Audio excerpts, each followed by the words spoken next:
pop out this chat. Oops. All right, I'm probably live. Sorry about this. I'm trying to get the chat. Damn it. Trying to get the chat box here. And I have to grab it right on the very edge and pull it. Oh, there we go. Okay. So I wasn't too sure if I was going to have a Saturday hangout or not. I'm in the middle of a video, and I figured, might as well. Because I was like, oh, shoot, I also didn't let people know that I might not be having a hangout today. So I didn't think it would be fair to just not have one. So let's see. So we're going to be talking about freedom of speech, which I think is probably something that I'm going to keep talking about because they're having free speech week in Berkeley, and there was a lot of Republican speakers that were conservative Republican speakers that were supposed to be speaking there, and they ran into all sorts of obstacles. The source of those obstacles is still yet to be, exactly addressed where they came from. But anyhow, there were obstacles nonetheless, and the event was canceled. And this is really disturbing to me because I find it very disturbing that the public opinion is having a sway upon who can speak and who cannot speak. I don't think that that is fair. And I think that the people who feel that they are justified in committing intimidation, violence, threats of violence, and propaganda against the conservative Republican side is not fair. And I think it's also a very, very disturbing trend that people are allowing to happen. It's not the government that is censoring us. It is the individuals. It is people that are censoring other people. And that is what is so disturbing to me. Let's see. Obvious Internet Troll. Hey, how's it going, Obvious? So I'm going to be opening this up for people to join if they'd like. / yeah, cough, Antifa. Exactly. Yeah. But I'd like to say it's just Antifa at this point, but it's not just Antifa. It's also public opinion. It's people who I don't know if they align themselves with Antifa or not, but they feel that there are certain people who do not have a right to free speech because they spew quote unquote hate speech. And this is the disturbing part because what exactly is hate speech? The parameters of that definition is being expanded way beyond what hate speech actually legally is. Oh yeah, I agree with you, / yeah. They did. Antifa did start it, and they are the ones who are promoting it. Absolutely. But they are being supported by other groups. They're being supported by other people. So that's the that's the thing that disturbs me. And the thing about it is that from my perspective, the majority of the people who are in support of this, if it was reversed, if there was let's say there was a group of neo-Nazis who were running around telling people on the left, liberals, that they could not speak and they were rioting, what do you think would happen? People would be flipping out. People would be losing their shit. The media would be all over this. They would probably bring in the National Guard to protect liberal speakers from being assaulted, from protesters being attacked. It's a completely I don't even know the words for it. It's a completely lopsided view. It's completely insane. It's when it comes down to it, when I get a break from media sometimes and just think about it, It's insane. I mean, I don't understand how people can allow other people to do this. If it was exactly hell slash, it is hypocrisy at its finest. Um, um, and you know, it is, but it's not only not only is it hypocritical, but you see the people on the side of the hypocrisy are completely blind to it. They're just completely blind to it. You know, I live in the Bay Area, and I know a lot of people who have a completely different political opinion from mine now. You know, there's a lot of relationships I've lost. There's even family members who probably are kind of like, they think I'm sort of lost my mind because my views have been growing more conservative and I'm protecting the right. Yes, well, I'm trying to stay away from using terms right and left because I'm protecting free speech on the Republican conservative side. And they think I've been brainwashed. And I haven't been brainwashed. I just think that it's ridiculous. It's unfair and it's hypocritical. There's no speech that is beyond that cannot be said. I don't care what the speech is. Even if you are spewing absolute garbage hate speech, you have the right to do that. You also have the right to suffer the consequences for your speech, but you still have the right to say it. If you go up to somebody and say, hey, I hate you because you're a Jew and I want to kick your ass and kill you and throw you out of this country or whatever, and they turn around and punch you for that, well, yeah, you kind of brought it on yourself. But regardless, you have the right to say that, even if it's hateful bullshit. And that's the hypocrisy of this. These people who are putting on this free speech event, this patriot speech, or what do they call it? Patriot something. They call it Berkeley Patriots, I think it was. They're not spewing actual hate speech. They're actually just promoting values. They're promoting their side, their conservative Republican viewpoint. Let me see. I'm gonna open this up for other people to join if they would like to. So let me get the Hangout link, and I'm gonna post it in here. Obviously, if there's some idiot who comes in here just wants to yell boobies, I'm going to kick them out. But for the rest of you who actually want to have a dialogue, you're welcome to join me. So that's the link if anybody wants to join in. So yeah, so let me see who else is in the chat. Hey, Red Devil, how's it going? Talon Wing Dancer. Hey, Talon. Christy McConnell. Hello. Welcome, Christy McConnell. Hey, Rays, how's it going? Welcome back. Too drunk to hop in. Yeah, no problem, Rays. No worries. Hate speech by their definition is anything that opposes their Marxist agenda. Yeah, exactly. And I think, yeah, exactly. And it's getting to the point where it's anybody who disagrees with them is considered to be hate speech. I don't know if any of you caught the speech by Ben Shapiro. Hey, how's it going, Obvious? Hello, how's it going? Good. Hellbound Heathen? Oh, pretty good. Good. So what are your thoughts on this? On free speech? Well, yeah, in general, kind of like what I was saying leading up to this point. I am a huge proponent of free speech because it is the only thing that really allows a society to grow. Mm-hmm. The limit, if you limit free speech, you end up with how you had pre-industrial Europe, or just Europe in general. When you remove the rights of people to openly speak and express their minds, it stagnates society. It cannot grow and progress. Yeah, sorry, I just had my mic. I had my mic muted because there was a police truck going in the background, or fire truck going on in the background. Nice. Yeah. Yeah, it limits the ability for a society to function and grow.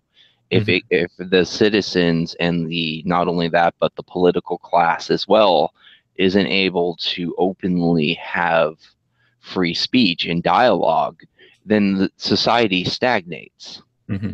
You see this in feudalistic systems, you see this in the history of Europe and other parts, where if they were heavily suppressed by the church, by a governmental group, by any kind of organization, the people suffer. Right. And then society suffers as a whole. Yeah. You need free speech. Yeah, and I agree with you. And the thing is that it should be welcomed and addressed. I mean, like if you get some crazy person to go upstairs, like like for example, Alex Jones, and starts spewing some kind of crazy nonsense, that's okay because it gives you the opportunity to realize how crazy they are. See, that's the thing about Alex Jones. And yes, 99.99% of what he says is basically like the conspiracy version of wrestling. It's all showmanship. However, there is a few grains of truth that you can discern from his bullshit. Yeah, maybe you can give an example. I would like to, but to this date, I haven't found one yet. Oh. Oh, doesn't that kind of disprove your point? It does, but one of these days he may actually say something that is mostly true. But like you were saying, though, yes, it allows you to not only disseminate the bad ideas from the good ideas and then sort out what the actual truth of the matter is. Yeah, because it's been my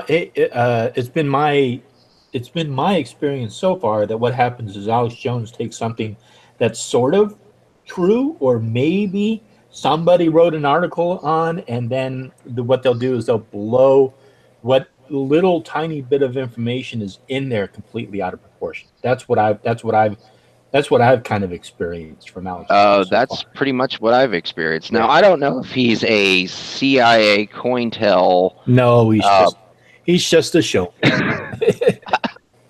Hey, the leading theory is that I have heard the following: that he's a Jesuit-trained Mason who, because I like, as you know, I love a good conspiracy. He's apparently a Jesuit-trained Freemason that the CIA or possibly Scientology has put in place to taint the conspiracy movement and the truther movement.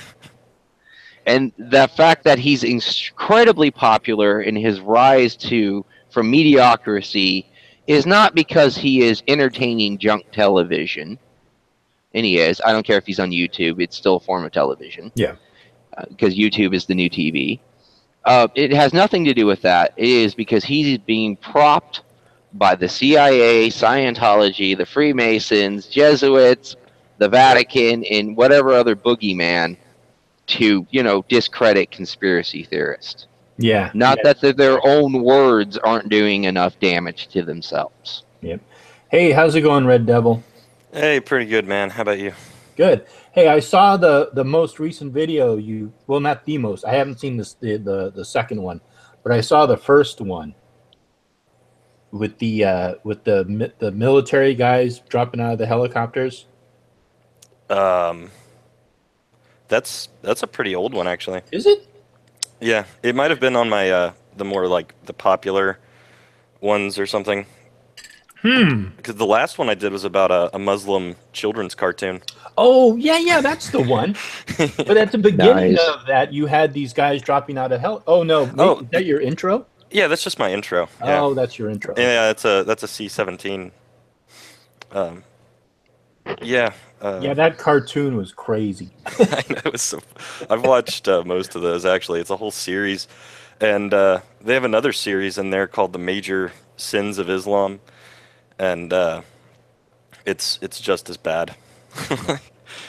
I couldn't believe that, man. Like, 'cause at least like I said in the video, the Christians, when they make that kind of stuff, they like kind of censor themselves and make it not sound as bad, Right. Or like make it like kid friendly at least. And like the Muslims don't even do that, which I was like pretty surprised. Like, Well, they were there's just like, there's no, these people are gay, and yes, God killed them, and we're going to show you like a cartoon of this city of people getting burned and murdered. I was like, oh my, holy shit. yeah. Well, I mean, I don't have any love for Christians or Muslims, but I definitely do see that I feel that Christians can't get away with stuff, but Muslims can for whatever reason. Yeah. You know, people are real quick to jump up and say, "Hey, that's awful Christian hate speech. You can't say that." But if it's a Muslim who says that, oh, they just kind of turn the cheek. You know. Yeah. I think that's a lot in our society. It's just a thing with like they just look after the minorities or let minority groups get away with stuff that the majority wouldn't, simply because they're the minority, and I guess they would see it as punching down or something. Because you see the same thing with like black and white people with racism. Like people will jump all over white people for racism, and I think that's fine. But they let black people and other minority groups just get away with it. I'm beginning to subject a little better on the whole great white guilt thing. And I still don't completely understand it. And I know I'm kind of a layman on these subjects, but I don't really understand the whole expectation, the whole, what do they call it? The expectations of lower Oh, expectations or racism something. of low expectations, I think is what you're Yeah, looking for. I don't. I don't. The only thing I see on it is really, really, really super rich individuals making themselves feel better by placating lesser individuals. It's kind of like when you prop up a special needs kid to make yourself feel better. Yeah. Yeah. I don't quite understand that. What do you mean obvious? Well, you know how you have it really, really good, and you feel guilty because you have it. Well, not everybody, but some people feel really guilty because they have it so good, and other people don't. Hmm. So they go out and look to help other individuals that are far less than them, that or less off than them, and that makes them feel better because they feel like they're contributing back, even if the way they're doing it is in the most egotistical or vain way possible. Like, check it out, I'm helping these special needs kids, and that makes me a good person, Oh, I see. despite the fact Oh, that like virtue I'm. signaling. Right, right. Yeah, that kind of stuff. Like, that's all I really see out of that, and it's incredibly harmful. Yeah, you see that stuff like that it just really drives me nuts. I mean, if you're well off, if you're rich and you can afford like multiple homes and multiple cars, and I mean if you're really that rich, I'm happy for you. That's fantastic. I wish I could be that, to be quite honest. But Yeah. I'm just not. But if I Yeah. was in that place, I wouldn't just do stuff like that because of lesser people or whatever. I mean, that's just, in my opinion, that's offensive. You know, it's Yeah, really it placing a really value is. system on our economic system. You know, beyond what it should be. Well, that's what I've been seeing a lot because when you look at a lot of these organizations, they're funded by very rich, affluent, well off people. And I think it starts off well meaning because they're just simply trying to give back because they have so much. And then somewhere down the line, it turns into something awful. It's that whole road to hell thing. Yeah, but I think yeah, I agree. But I think that's a little different. Like there's a lot of people who are very well off, but maybe they do it for tax purposes, or maybe they do it just because they want to. Like there's a lot of well, I mean, probably almost every single charity we have originated by somebody creating some kind of an endowment or a donation for something. And that's okay. I don't think there's anything wrong with that. But if you're helping somebody because you feel that they are lesser than you, yeah, I think that's wrong. Well, yeah, but unfortunately, it's really coming off and showing as that because if you look at a lot of these organizations that are supposed to prop up minorities and you look at why they're doing it, it seems that they're simply doing it because they are lesser people. They see them as lesser people. Like, oh, well, you're black, you can't help yourself, so here's some money. Well, yeah, and I agree with you, but I think, yeah, right, exactly. I agree with you. I think that I think there's an element of racism in believing that somebody is somehow disadvantaged than you, which essentially they're saying is that I don't those think it's people are just disadvantaged. I don't think it's just racism. I think it's elitism. It's like, well, we're super well off. We're our own little group. We have achieved the maximum that you can out of our system, and we are on the top. So, all you lesser people, since you can't get to where we are, here's some crumbs. Let us help you out because you're not going to achieve what we did. And that makes us feel better about ourselves because at the end of the day, we can say we did something for you.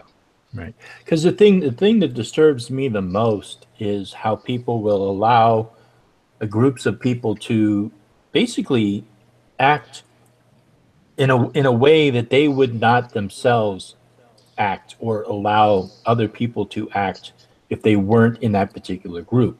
So, like, let's say they would not allow them to get away with crimes or get away with certain things. Simply, they wouldn't try to excuse it, and I think that's the most destructive thing because it allow.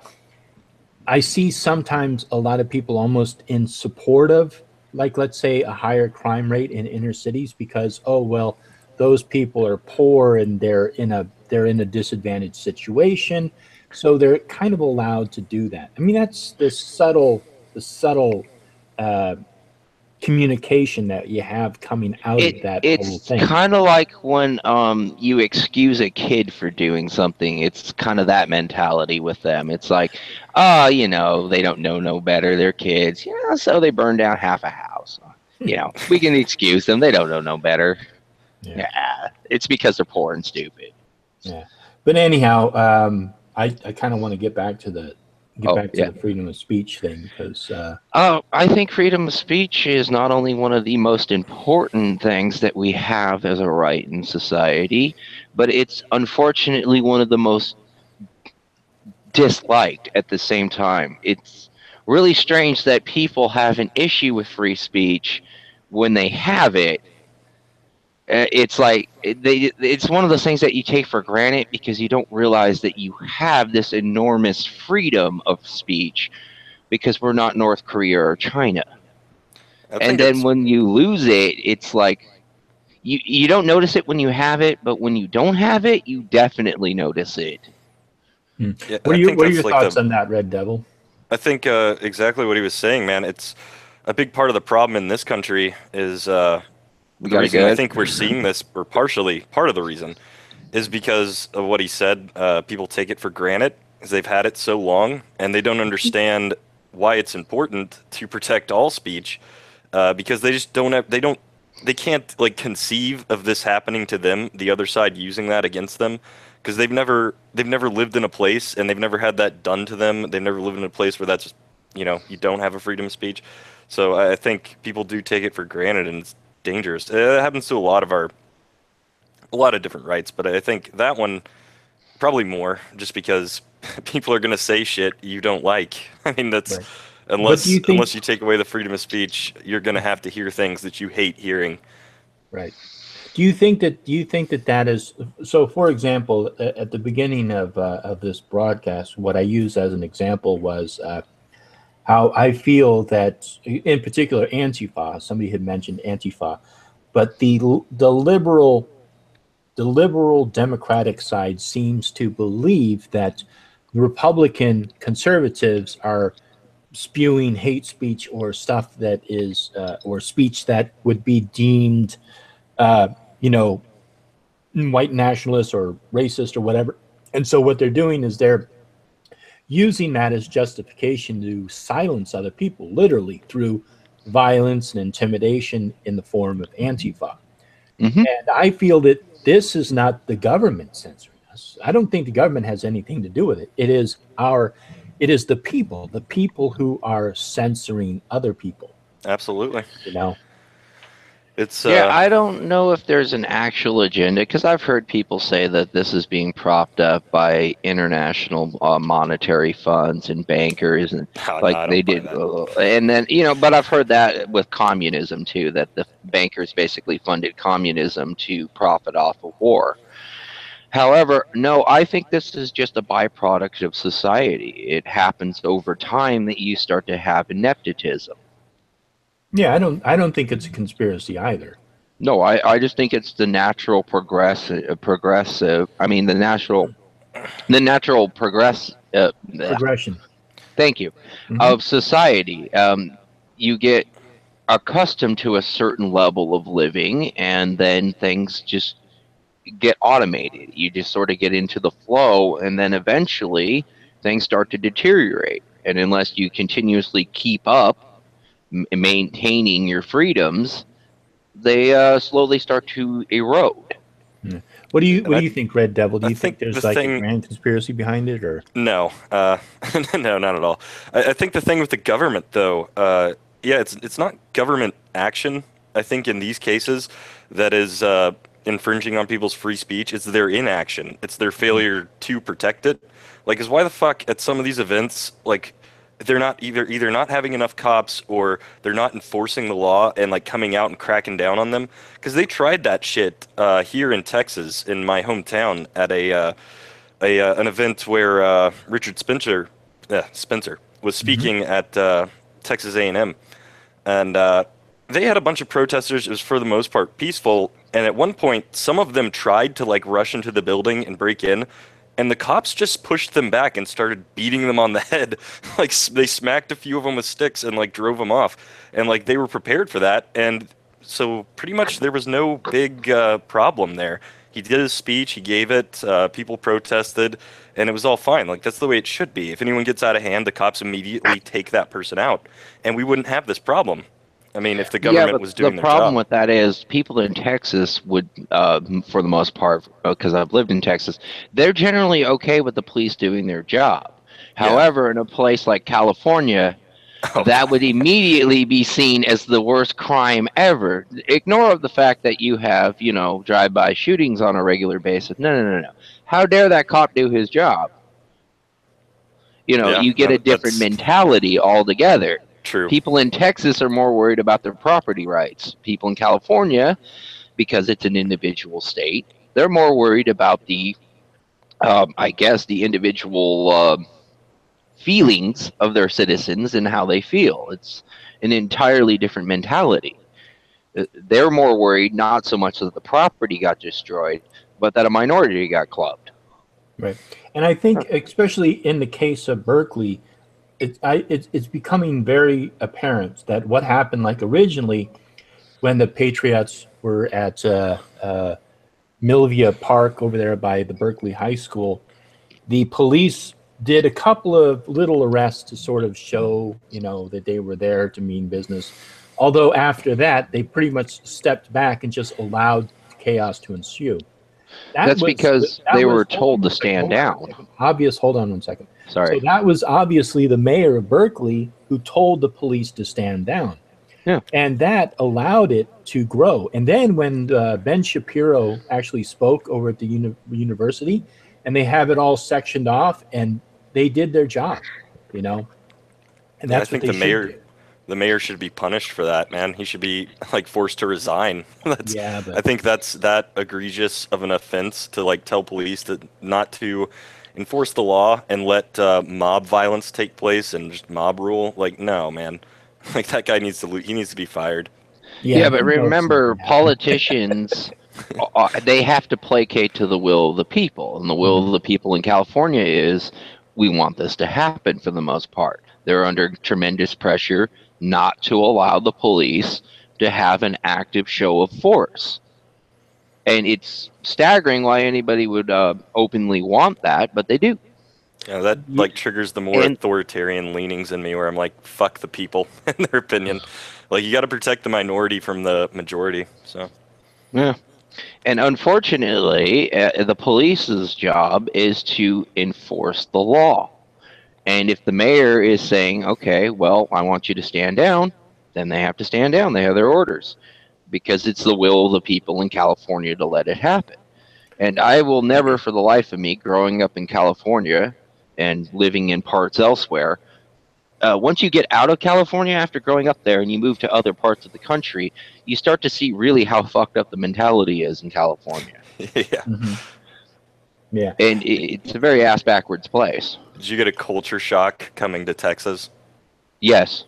I almost got arrested for You can cussing. carry guns to college. What? They in some parts of Texas, you're not allowed to use profanity in public. Wow. Oh yeah, I guess I did know that. We still have like some blue laws here, man. Like on liquor stores are closed on Sundays, and also you can't. It's illegal to buy alcohol before noon on a Sunday. Yep. No, I wouldn't be able to handle that. I got a very quick culture shock because I came from Las Vegas and Southern California. And my first day in Texas, the Greyhound had lost my luggage. So doing what most people would do, I told the lady at the counter where she can go fuck herself. And How does Greyhound lose your luggage? They're very good at it. It's not a fucking airplane. Like, Jesus. They're very good at it. And how many I was buses in do you have to switch? like 3 or 4 to get there. Okay. So I was immediately told by the cop, because they have actual police officers at their bus stations, not just security guards.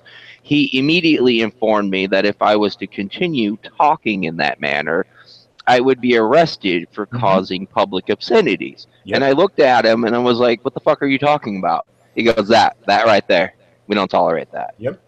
See, that's like half. I mean, I don't know if that's even true. He might have just been sick. Because, like, police have cussed at me a shitload. And I've never been, well, I've also never been, like, saying it in earshot of a large group of people. Like, but I don't know. I mean, a police back in my officer. day, if you talked back to a police officer, they would arrest you. Oh, yeah. They would arrest you. There's always, And if they you would think not about be it, nice about it. dude, if you get pulled over, if you're a dick to the cop, they can find something to arrest you for. Like, there's no way every single thing on your vehicle is perfect and in it. Like, if it is, like, you're a nerd, I guess. But, like my truck right now has, like, the mirror is, one of the mirrors is, like, broken. So if I got pulled over, it, like, probably wouldn't even come up. But if I was a dick to him, he'd walk around my fucking truck in and out of it with a fine-tooth comb, and then find something to, like, well, either at least give me a ticket for, not arrest me, I guess, but give me a ticket. And, I mean, and at the very least, they could just search your vehicle and tear it to fucking pieces and then be like, all right, have a nice day. Yeah. I like how the Iowa police, they approach situations, and they'll very casually come up to you. They have a very relaxed atmosphere to them, and they'll say, hey, look, here's the thing. We can do this the easy way, and you can just go ahead, and we can go about our business. But if you give me a reason to, I will arrest you. Yeah. And they're very open about it. Yeah, that's why I can't understand. Like, I see these people, like, resisting arrest. It's like, that's insane. I mean, good luck with that.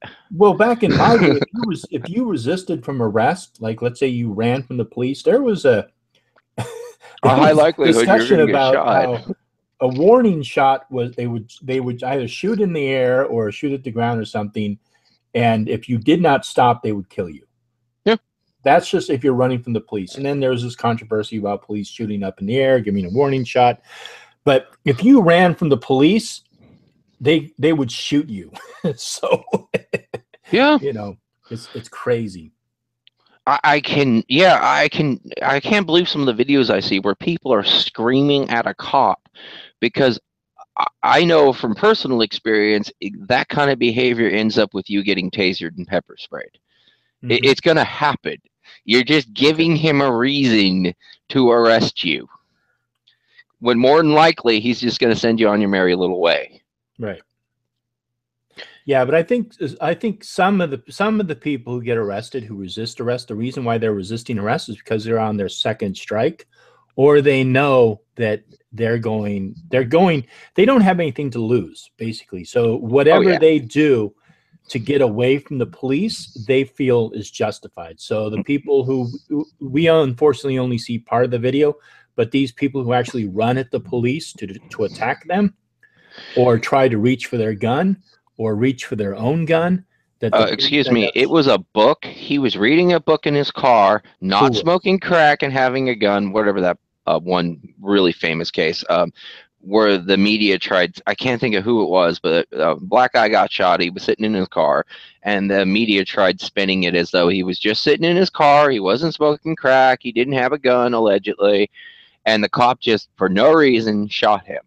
I like how that narrative always gets spun, and then you hear the rest of the story. But who exactly was that? Do you remember? Was that Trevor Brown? I don't know. I'll have to Google it. But it was just last year. It was that one that they ended up having a bunch of Black Lives Matter rallies over in Texas, and they ended up shooting a couple of the cops. Yeah. I have to look it up. Hold on, I'll look it up. Well, yeah, I mean, there's events that happen where the police end up shooting somebody, and for the most part, from at least some of the footage that I've seen of some of the videos, it's been justified. There are questions about some things that happen, and I think that the police should maybe rethink exactly how, for example, people who get pulled over during a routine stop. I think that those need to be reassessed. I don't understand why the police officer needs to, approach the vehicle. Maybe the individual should, anyhow. I think that there's ways that they could address how people are approached. Right. Exactly. Oh yeah, definitely. But as for people who are shot, there's a reason why they're shot. It's right. That's what I was getting at. Hold on 1 second, Obvious, please. Sorry. That's all right. So the police officer, when they shoot you, they're not just, randomly thinking through their head, oh, I just want to kill this person because I don't like them. I'm willing to risk my family, my career, my livelihood, my job. I mean, there's so much at risk for when they pull out their gun. Right. No police officer pulls out a gun for the hell of it, So go ahead. That's what I was trying to say. There have been so many of these media narratives that you hear where he didn't do nothing. It was just, he was minding his own business. He might have gotten a little loud with the cop. The cop got spooked and shot him. And I'm thinking to myself, a lot of police officers are either ex-military, they come from some kind of, and they have training if they're not ex-military. But either way, they know how to handle these situations. They're not going to just immediately pull out a gun for no reason and just shoot a guy. Yeah. I agree for the most part, but I think sometimes that kind of shit does happen. There was that one lady who, and I think the shooting was justified. I think I probably would have gone to a taser first, but I'm not going to, Monday morning quarterback these fuckers. But she seemed like she was obviously scared, which is understandable because like cops get shot all the fucking time. But like I was in the military, and like you gotta I don't know, it takes a certain type of person, and you gotta be calm in those situations. And I'm not gonna judge them for making mistakes. I will, but it's I think the training in some places could be better. It very much depends on the police force, though, the actual unit. Yeah, and it also depends on the officer. Yeah, the officer, too. If you're a police officer, you have to understand how to de-escalate situations, and understanding that at the point that you pulled out the gun, you really want to remain calm because you want the other person to remain calm. And on the other end, on the end of the person who's having a gun pointed at them, you immediately want to be respectful. Don't make any sudden movements. There's a lot of things that suddenly you should probably do in your mind.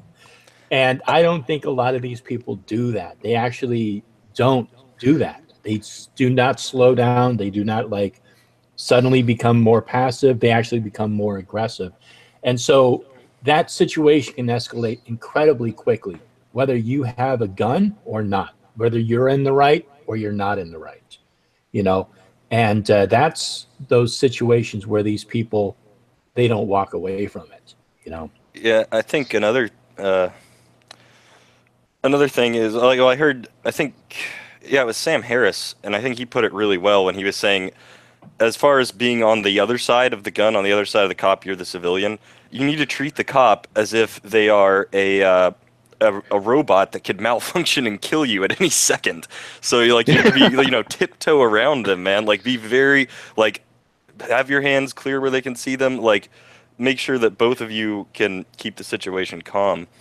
And the other thing I wanted to say, getting back to the free speech thing, is it's probably a lot different for you guys in California, but like here in Texas, I'll see the right on the other side of it. I'll see the right wing who kind of uses that now as like a catch-all, and they'll say like they'll be claiming things are a violation of their free speech that aren't. Like basically people calling them pieces of shit and just hating what they say, and they'll be like, "Oh, well, you're just trying to silence me in my free speech." It's like, well, no, they're not, man. Like, you're you're saying horrible shit, and people are getting pissed at you. That's not trying to silence you. That's their freedom of speech as well. Yeah, So, well, I mean, if that you're probably isn't. You probably don't have that problem in California, though. I'm sure it's the well, yes and no. I mean, okay, when you're at the point where you're actually speaking, you have free speech. That is free speech. I'm talking about, for example, I don't know when you came into this, Red Devil, but I had opened up talking about the event in Berkeley where they were going to have Free Speech Week, and essentially it was canceled for whatever various reasons. I'm hearing all kinds of different reasons why it didn't happen, but it's not being allowed to. It's not going through. It's not happening. But when Milo first came to Berkeley, Antifa came there and just basically just tore the place up, and the police let them do it. And then more recently, there was Ben Shapiro who spoke at Cal Berkeley, and the police were out there in force. They claimed it cost like $600,000 to do all these various things, which seems like an insane amount of money, but maybe it is true. But they had police, they had barricades, they had everything. No, the event went fine. Ben Shapiro was allowed to speak. That's what I'm talking about. I'm not talking about like, you know, some idiot gets up on a soapbox and says, "I hate those fucking people over there. I wish they'd die," and then somebody punches them in the face for that. That's not, you know, that's Yeah. your free speech has consequences. I think. Sorry, go ahead. I was just gonna say that's the other end of it is that like I wasn't saying that you were saying that. I was talking about people on the right wingers, and some of them doing that. But and that's the other thing is like some speech doesn't fall under free speech. Like whenever you're sitting up here saying like, "Hey, we need to go attack these people and kill them," like that's a threat at that point. Like that's not legal. Like you can't say anything you want. So yeah, that's. I think on the flip side of the lack of free speech also opens us up to outside influences from other sources. If, say, for instance, like China heavily sends propaganda our way. They pay massive amounts for advertisements in our newspapers. They pay for college materials. They send out a lot of their propaganda our way, and a lot of foreign countries do that. And if we start shutting down free speech, it opens ourselves up to vulnerabilities against these outside ideologies. Yeah, especially if they start gaining political capital. Yeah, and I think that it is kind of sticky with the language because we start thinking about free speech here in America and the Constitution. I think that maybe somehow we should start creating a difference between, say, free speech, which is allowed under the Constitution, and the freedom of speech that the individual should be allowed to have. So, for example, if you pull up a soapbox and start speaking in a park somewhere, that's not really being sanctioned by the government or protected by the government, but it should be allowed by the society you live in. For example, YouTube is a public forum, but it's not necessarily protected by the government, our government here in America, for example, but it should be protected as a marketplace of free speech, you know, if you will. I know. Yeah. YouTube has always been a very sticky subject because, especially with the formation of major online platforms such as Facebook and that, at what point does it stop becoming a private entity and it starts becoming more of a public space? Because YouTube is almost like a public space that is privately owned, Mm-hmm. Yeah. and it becomes a very gray area. I agree. I think another big thing is like a lot of this, a lot of the time, I think it has to do with people's ignorance and like just a giant misunderstanding. Because I'll hear people when I'm having this argument with people, and they'll be talking about why they shouldn't be allowing Richard Spencer or someone like that to speak, or specifically Richard Spencer. They'll be saying things like what I was saying earlier, like you can't, it's not freedom of speech to be threatening people and calling to like people to like a call to action to hurt them and kill them. And they think that's what he's saying because they've been shutting him down and they haven't heard him speak, they haven't listened to him. And that's not what he's saying. And I'll have to explain that to him. I'll be like, well, if you actually let the man talk, you would understand that that isn't what he is saying, and he never has. That's just what people say he is saying. Like, you're misunderstanding him when he's talking about, like, and I don't like the things the guy says. I don't like the guy at all. But, like, he's not calling for a genocide, and people will actually think that he is because they haven't sat down and just listened to him. I think that's a big problem we have where people self-censor and they don't listen. Like, people like us, at least, I can't speak for you guys, but I mean me, I go out and listen to people that I disagree with, that piss me off. Like, I rage watch things. And so I actually know what they're saying. Yeah. Yeah, and I agree with you. I think that that's what happens with, for example, with people like Milo Yiannopoulos, who, again, I don't agree with many of the things that Milo stands for, but I still feel that he deserves to have a forum. Also, Richard Spencer, same thing. There's a lot of stuff that he says that I don't agree with, but I feel that he should be allowed to have a forum. And one of the reasons why I think it's important for people who, for anybody to have a forum is because if you allow people to speak, they're going to fuck up. They're going to trip. They're going to say something that you go, oh, whoa. That's crossing the line there, buddy. We kind of want to solve this problem, but what you're proposing is insane. Yeah, if you want people to agree with you and not to, if there's someone that you hate and you think that they're awful, like a lot of the time, if they really are that bad, the best thing you can do is just let them talk. Like I always thought, like the thing with Trump, man, like you don't really even have to fight him. Just let the man speak. Listen to what he says. It's awful. Just let him tweet. Yeah. Yeah. With any of those people, man. Richard Spencer too. Let Richard Spencer talk. The man is a fucking fruitcake. Like you'll hear him speak and people will immediately just be like, oh, holy shit. Like, I don't think Trump would have had nearly as much success in the campaign if everybody wasn't, like you said, so willing to shut down everything he was saying. If they had really let that man speak, it would have just been like, oh, okay, he really is that terrible. Well, I don't think they shut him down at all. I mean, they played him all over the place. I think if anything, it was just that was I wasn't giving that as an example of someone shutting him down, but he was definitely overplayed on like every major news network. They were doing it, but that was my the main thing I was talking about with him is like I had people who would be saying like, oh, well, where are you hearing this from? Where are you hearing these terrible things that he said from? And I'm like, I hear it from him. Like it's him saying that. Like, and I mean, obviously he is the fucking president now, so we're fucked. Yeah, there's people who who I don't agree with.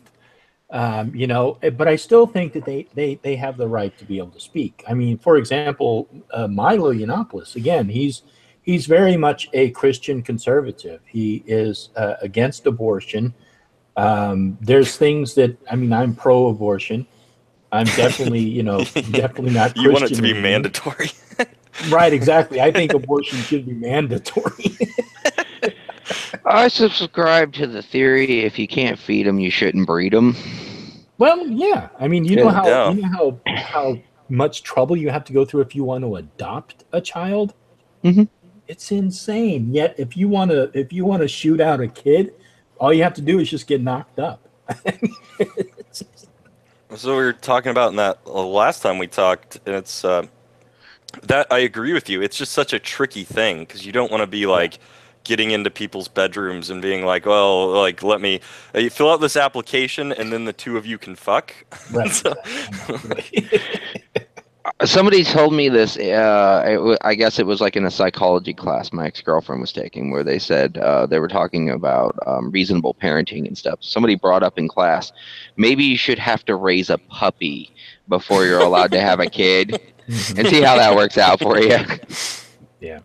Yeah, I mean, yeah, exactly. I mean, you can't regulate that. I don't think we should try to regulate it, but I just know that, like I was saying last time, Red Devil, there's just some people in this world who are not prepared to bring a human being into it. Yeah, I mean, I shouldn't have a fucking kid. Like, not where I am right now. I wouldn't know the first fucking thing. Like, I'd be the worst father ever, man.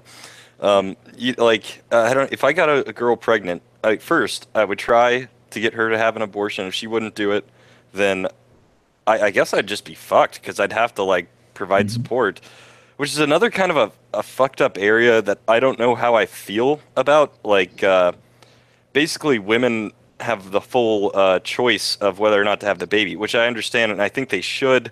But then at the same time, I'm like, well, what if I knock up a girl and she's like, well, I'm keeping it and taking like half of your money for the rest of your life or for 18 years. And like, I'm like, I don't know, man. Like, I wouldn't want to do that. But at the same time, it pisses me off when I see deadbeat dads that got these girls pregnant. They're not taking care of the kid. And like, I don't know. I don't know how to think about that. Yeah, I agree with you. I think it's not an easy thing. You can't like just make a blanket rule that's going to affect everybody, because you have people who are responsible fathers who are going to be there. They understand their responsibility. Once they become a father, once they know they become a father, they are now responsible for that child until that child's 18. That's just the way it is. But then there's people who just don't give a fuck. They just knock up somebody and then that's it. You never hear from them again, you know? Yep. And that's the fucked up situation, because then the woman is sat there. She has to, like, raise the kid on her own. And sure, it's her I mean, it's a shared responsibility. Maybe she decided to go through with the pregnancy, but the man is just as responsible because he didn't wear a condom. He didn't, he knocked her up. And he could have done everything though and still got her pregnant. You know what I'm saying? He could have wore a condom, done everything he should. And then, I mean, it's this whole idea of like consent to sex isn't consent to pregnancy. And that goes that door swings both ways. If you argue that, which a lot of people use that as an argument against abortion, which I won't use. I use the argument of it's not a person, so it's not wrong to kill it. But it's not consent to sex and consent to pregnancy. That would go towards the thing I was saying earlier. Well, if that's the case, then men they can either say, like, sign an agreement to where I'm going to give you child support and all of this, or they could simply say, no, it's your body. You can have an abortion if you want. I didn't consent to having that child. But I don't know. Like, it's just such a tricky. Might not be a right answer to it. I don't know. You think they're going to start handing out like aptitude tests if you have kids? Let's just go that route. No. You have to fill out Form A and B, and if you don't know how to spell the following, you probably shouldn't have a kid. I'm pretty much cool with the way things are right now as far as abortion goes. I think it's okay. Yeah. Like 24 weeks is good, because like I'm also not for, like, there's some people that think like you can have an abortion like, the last week of your pregnancy. Like I'm not for that. I think 24 weeks is a fine number, and just keep it that way. Yeah, and I mean one of the arguments that a lot of abortionists and to be honest, a lot of people who are pro-life choice. Yeah. Pro-life. Oh, pro-life. Yeah, okay. People who are pro-life, it seems to be very much wrapped up in their religious belief. And their belief is, that a human becomes a human at such and such a point, you know, and that becomes the tricky part, you know. And I think that yeah, you should, like, I think, what is it, 24 weeks or Depends 26 on the weeks or 28? state. Yeah, it It's depends on 20 the in state. Texas. Most places 24. Yeah. And I mean, yeah, I think that at a certain point during the evolution of the child within the womb, at some point, yes, it starts to become a human. And after that point, yeah, you shouldn't be allowed to have an abortion, because then it's infanticide. Well, yeah, I'm gonna have my to disagree with you guys on that That's because okay. according to the Catholic Church, every sperm is sacred, and when you waste that, you're wasting a potential convert. Well, you know, that's why Aleister Yeah. Crowley murdered so many millions of people. He Yeah, sacrificed all their I know. human. But yeah, my thing about that is, as far as the person argument, because I draw a distinction. Like, this is kind of what I do, because I'm a philosophy major. Uh, it's like, it's a human all throughout. Like, it's human cells. It's absolutely human, but it's not a person. And my whole thing with a person, like, when does it become a person? Like, what are the attributes of that? I'm not entirely sure. But I think it's something like growing old. So there's no point at which you can say this is the moment it's a person. Just like there's no day that you wake up and you're old. There's no single day that happens. It's just, in this area of your life you can say you're old. In this area of your life you can say you're young. The same thing with a fetus and babies. I think we can say for sure at this one area it's not a person, and then for sure in this other area it is. And I think to lean on the side of safety, because like I personally I wouldn't consider it really a person until It pops out, maybe. I don't know. 2 or 3 years of age, somewhere in there. But I want to err on the side of safety, and also just because it like instinctively freaks me out so much, the idea of like, oh, it's fine to kill a baby. Like, that's I want to err on the side of safety and say like 24 weeks is fine. I think that's good. I Well, think you know it's a what, good. Go ahead. Go ahead, obvious.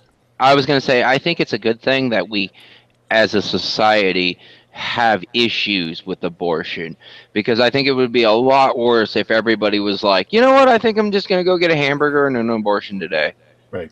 Like, I would be seriously concerned with society. There were some ladies that protested in a way that I thought was fucking horrible. Because like, I'm not for abortion. I think that it's a right that they should have. And I like these ladies, the way they protested it. If this is true, this might be right-wing bullshit that I got fed at some point, but this is something I heard. So I don't know if this is true, but when I heard it, I was like, well, that's fucking awful. And it was these ladies protesting to have the right for abortion. They would go purposefully get pregnant to have abortions. And I was like, well, that's pretty fucked up. I'm not saying that who was couldn't doing be a that, but thing, but I think to a certain extent, it's kind That's of like, probably bullshit. yeah, I think to a certain extent, it's kind of like skydiving. You know, okay, you're going to get into this airplane, and your goal is to jump out of the airplane. And once you've jumped out of that airplane, there's no turning back. That's kind of how I look at getting pregnant. Once you find out you're pregnant, you have a huge window to either go along with it, have a child, or not have that child. And if you don't make that decision, and then you are at the very edge right before you jump out of that airplane, and then you decide you don't want to do it, it's kind of too late. That's sort of how I look at late term abortions. It's kind of like, no, you knew about this several weeks ago. You decided to go through with it. Now it's at the point you're going to go through with it. That's just the way it is. Did Yeah, I any? think- Sorry. Speaking of right-wing Oh no, go ahead. I'll formulate my thought here in a second. Okay. I was just gonna say, I think the guy Animist in the chat brought up a really good point. He was, if I understand what he's saying, it's something I think Christopher Hitchens said a lot. Was about like whenever you give women, he said it was the only solution to poverty. Christopher Hitchens, which I don't know about that, but he said giving women like control over the reproduction. God, I'm stuttering. Reproduction can like helps to end poverty. I think that's absolutely true, because then once they start having less kids, it fixes a lot of problems in society, overpopulation. Wait, can you say that again? I didn't quite understand that. It's giving women control over their own reproduction can help to end poverty, basically. It just because they have less kids if they have control over their reproduction. Oh, okay. So that's a pretty good argument, and that's something you can look it up. It was a point Christopher Hitchens made a whole lot. I was going to say, on the subject of right-wing propaganda, there was quite a few YouTube channels during the latest round of hurricanes. They were saying, and I quote, because the Florida emergency workers and the police had to round up all the homeless people that refused to evacuate from an obvious emergency. This was, of course, going to be the government stepping in and creating a police state and more fear mongering and stuff like that. And that these poor people, they're minding their own business and they're just being forcibly dragged off to the gulags. Well, I mean, a homeless person, they don't have any place to go anyhow. So I don't know why they would be so hesitant to leave. I mean, if you're a homeowner, you have more to lose than somebody who doesn't have a home. I mean, actually, for a homeless person, that's having a place to stay and a hot meal is actually probably a good thing. To elaborate on that, because a lot of homeless people tend to be mentally deficient in many ways, and they have a lot of mental illness.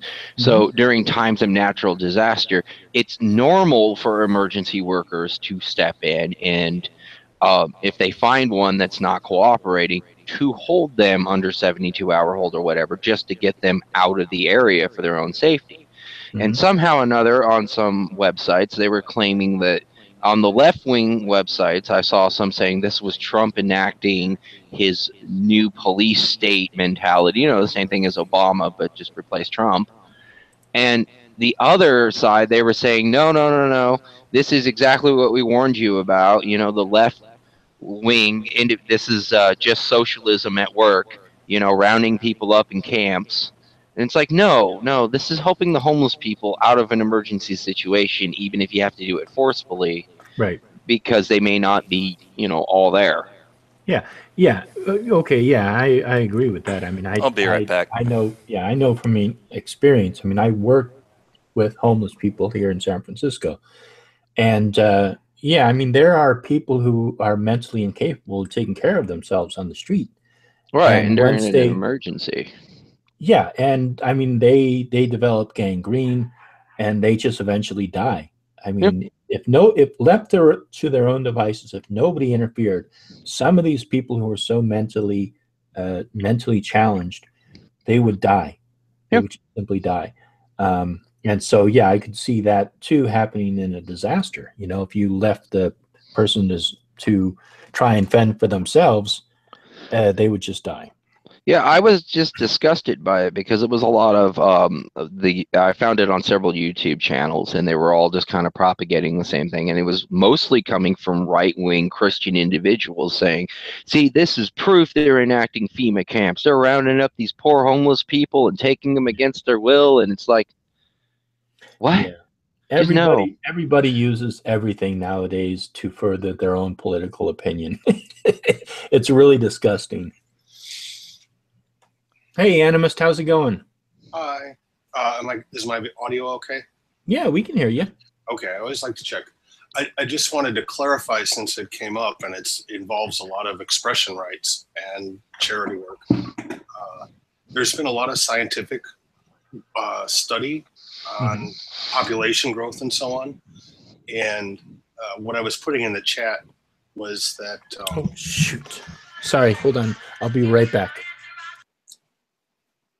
Well, we'll let him do that. All right. So what were you saying? Okay. So what has been charted over the last several decades by the World Health Organization, National Geographic, various charities, is that the sort of vicious cycle of poverty and destruction, or the beneficial cycle of fewer children, greater wealth being generated in different countries, what they found was that if you send aid and money to men, especially powerful men, they basically use it for their own self-aggrandizement, and it's wasted. And it doesn't actually help anybody except for those few guys. But if they send the aid or the resources to local women, or in societies where women have more rights and more per capita income, they have fewer children because they have more hope that those children will grow up successfully. So there's a biological imperative for that is often overlooked, and because it's considered sexist, but that's because women have evolved to be nurturers. Yeah, anyway, statistically, that's the pattern. And so anywhere you have a country where women have rights, have their own money, have control of their own resources and control of their own life path, or within a society, you can look at women who have or don't have that because of whatever subsection of the culture they live in. The more empowerment that women have, the fewer children they have. And as a result, their children grow up better organized, better educated, with a better chance of surviving, and the society becomes less internally violent. This is an absolute statistical thing that has been discovered over the last half century. Yeah, and I think that it has to do with the fact that, generally speaking, women have that nurturing aspect to them, where their biological imperative is almost hardwired. Yeah, it's an instinct of the species. If they've got good confidence, whereas men have a biological imperative to focus on the building and maintaining of society. Oh, some of that broke up, but I think I caught it. Sorry, my Wi-Fi is like junk. Now these Google Hangouts are a little bit twitchy.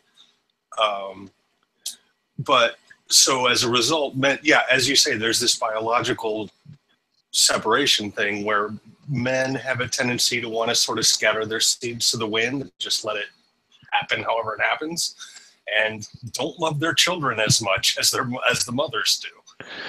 Oh, right, because you have an almost ingrained biological imperative that if you have powerful men in society and you give them money, I can see that it would be focused on not only increasing their power, but rebuilding and structuralizing society. But that doesn't mean aiding the individual people. That means just maintaining the system. Whereas women have a more biological imperative to nurture society and the individuals within it, because they raise the chitlins. Yeah, as much as that doesn't sound like a totally modern point of view, that is kind of the nature of sexual dimorphism, or the nature of male-female reproduction in organisms, is that males, as a group, not counting individuals who may be better or worse people, but as a group, males tend to be more experimental, have a higher fatality rate, and are more risk-taking. And this is true of marine iguanas as well as humans. There's nothing specifically human. Yeah, that was. I just got back. Hey, Animus. I was just wondering, like, did I understand what you were saying? Was I right? Like, you were talking about, like, it's better to put reproduction control in the hands of women? Statistically speaking, for a society to modernize, then having more resources, more control of their own destiny, more control of their own reproductive choices in women leads to a lower birth rate and a higher per capita income and a higher degree of modernization. So anywhere you see those things start to work together, you get a lower population growth, or you even get a stable population, which is most of the world right now, because women's rights are kind of a thing. And anywhere that you have a lot of violence and low women's rights, and women don't have control of their own money, then you have high reproduction rates and an incredible rate of internal and external warfare. Oh, you mean the Middle East? I totally agree, man. That was what I was trying to say about the about the thing. Christopher Hitchens said that a lot too. Yeah, it's something that's been tracked for like the last half century. It's been in National Geographic. It's been in the World Health Organization. It's in all the world population growth statistics.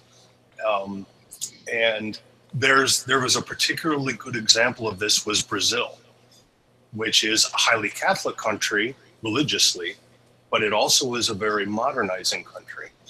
And starting in the 1960s, they had a benevolent dictator, which sounds weird, but they actually had one of the few that have ever existed. And he encouraged women's rights and modernization in a lot of ways. And the women there started, as they saw their status in society and their income or their control of their own destiny increase, they started bribing doctors to sterilize them after their first or second child. And then they concentrated their resources on raising that child to be a successful professional. And as a result, Brazil, the per capita income and the modernization increased very much. And the women there had a proverb amongst themselves. Seriously, this is a funny thing. This is from National Geographic. They said, La fábrica está cerrado, which means the factory is closed. The child factory is closed. That's fucking awesome. Yeah, and doctors, and they would tell each other which doctors would be willing to do this. So basically, they'd go in, they'd have whichever baby they wanted to have, 1 or 2 or 3 or whatever, smaller number than their mothers or grandmothers had. And the doctor would also give them a tubal ligation at the same time so that they could continue to be, sensuous and expressive and sexual and have their marriage, but they weren't going to be popping out 9 babies that they couldn't afford to support. And it reflects very much on the meaning of life sequence from Monty Python. But in Brazil, the very strong-willed Brazilian women took it upon themselves to change their society in that way. And it's been documented scientifically, multiple times. That's awesome, man. Yeah. So are you? You're also a witch too? I'm not a witch. I'm a shamanist. Oh, okay. So Is that similar, I guess? There are differences, and it would take a very long time to explain. Yeah. That's cool. Basically, the sort of general realm of witchcraft is someone who who follows their personal path and works from within the fabric of society to sort of guide society, whereas the shaman works between society and raw nature to help the people maintain their relationship with nature. That's the most general version of the intention of the different realms. Okay. Yeah, that's I just have a lot of questions about that stuff because, I'm not a witch or anything like that. I think you were probably there when I figured out, Hellbound Ethan was a witch and all these other people. Yeah, you're from his skeptical side of his activity. Yeah. So naturally I'm just like, well, what do you guys think about that's another good question I have. If I don't know if this was a direction y'all wanted to go in to talk about that stuff. Well, we could sometime, we could do a hangout sometime. Yeah, it's off topic, I guess. Yeah, it's a little off topic for tonight. I'd be glad to talk about the difference between witches, shamans, mystics, alchemists, etc. at some point. Might have to have a special hangout just to discuss those ideas. I don't know how to do that, but I'm going to try to learn. I've read a little bit of occultism. I think I've read the Kabbalion. I don't know if I'm butchering that word. I've read the Satanic Bible, but I'm just not really into any of that. None of it. I liked some of the stuff in the Kabbalion, though. I mean, I liked some of the philosophy behind mental alchemy. I thought that stuff was kind of neat. But, no, none of it. Yeah, I'm not really either, but, I mean, I kind of like the Satanists just because they, troll Christians and religious people. And, I like to say Hail Satan, all the time, just to piss them off. I generally like trolling conspiracy theorists, especially on YouTube. If that had to be a religion, that's what my religion would be, is trolling those people. Because it doesn't take much to get them on a roll. Yeah, I like to do that too, man. And with especially certain brands of them, because I'm partially Jewish, and so I'll go on to alt-right things where they're talking about the Jews and Jew conspiracies, and I'm like, yes, we are going to take over the world. We're your lords and masters. Just to fuck with them. Oh, I'll go into. I went into a gang stalking chat not too long ago before they booted me out. And I just kept on asking the same question over and over again. I'm like, so let me get this straight. The sheriffs are being replaced by the CIA, and they're melting the local sheriff's brains with microwaves, and you have proof of this. How? And then everybody jumped on top of me and started calling me a CIA troll. 'Cause I'm making that mad CIA money. Yeah. Hey, sorry about that, guys. I had my girlfriend called. I had to take the call. Yeah. No, Understandable. do your thing. Yeah. So what's I also had my speakers off. So what's the at what point are you guys now? I just heard obvious. Obvious is apparently a CIA operative. Yeah, I get that mad CIA troll money because I spend my day occasionally trolling the conspiracy chat rooms, and it's amazing. Even though my name says that I'm an obvious shit-posting internet troll, I'm actually working for the government apparently and making that mad troll money. Well, that's okay. It- I'm an agent of Lucifer and the Illuminati. So Yeah, I'm You a look Jew like that it. works for the New World Order and Jew control of the world yep. from outer space. And Red Devil's a Zionist. Yeah. I don't understand the Jew conspiracy. That is one that I'm baffled by. That's So what let I me was. get Sorry. this straight. The Jews are not as superior as them white folk, but they manage to manipulate and control all the world's money and leaders, and they own the world. Yes. Yeah, that's what I was talking. Am I getting that conspiracy right? Last time I was what it talking to is Hellbound. you see, there was a pamphlet a long time ago before World War II that got out where they said that the Jews said how they're going to take over the world. Oh And that's what God. almost all of these conspiracies are based on. Yeah. And, Well. and obviously, sorry, Red Devil, hold on. And obviously that pamphlet, of course, was utter bullshit. But Yeah, I think it's the Protocols of Zion, isn't it? yep, exactly. Yes. Yeah. Yeah, I think another part of it is you see the Jews, and I talked to you about it, Hellbound, the last time, was like it's their overrepresentation in like all of these important like politically and acting and like banking and everything, and to me it doesn't matter because they all disagree with each other. They're not part of some like they don't have one agenda. Right. You just see that it's the same with like white people being overrepresented in these places, and I think it has to do with the like the bell curve Charles Murray stuff. They're for whatever reason, at least some of the Jews have like a huge like IQ difference on average, and so they're going to be overrepresented like wildly in a lot of high-paying areas, which is like politics, banking, acting, and it's cultural too. Like some of the stuff they do, but I mean, obviously not me. I'm not culturally Jewish like whatsoever, and I'm a mutt of like 5 different races. So Well, I'm only half Jew myself, so. yeah. Well, one of the things that I like to do is when I actually have an opportunity to talk with somebody who believes one of these crazy conspiracies, is I like to like talk to them long enough to like get them to the point where what do you think the ultimate goal is, and how are they going to achieve that goal? I mean, there is so much for somebody to have one of these conspiracies, and the return is what? That they're now in control of the world. How are they going to maintain that control? I have 2 questions. Is the Jesuits owned by the Jews, or do the Jesuits own the Jews? I'm always confused because they never clarify that part. Which one owns the other one? All of these conspiracies actually conflict with each other. If you like, Oh, you look yeah. at one of these, because okay, first of all, the Illuminati was against the Jesuits originally. The Bavarian Illuminati, which Adam Weishaupt actually did start in like 16 something, 17 something. I The thought it was actual originally Illuminati, which everybody bases on, which actually the Eye of the Pyramid was never in. They never had the Eye of the Pyramid as their symbol. But the Illuminati eventually died out.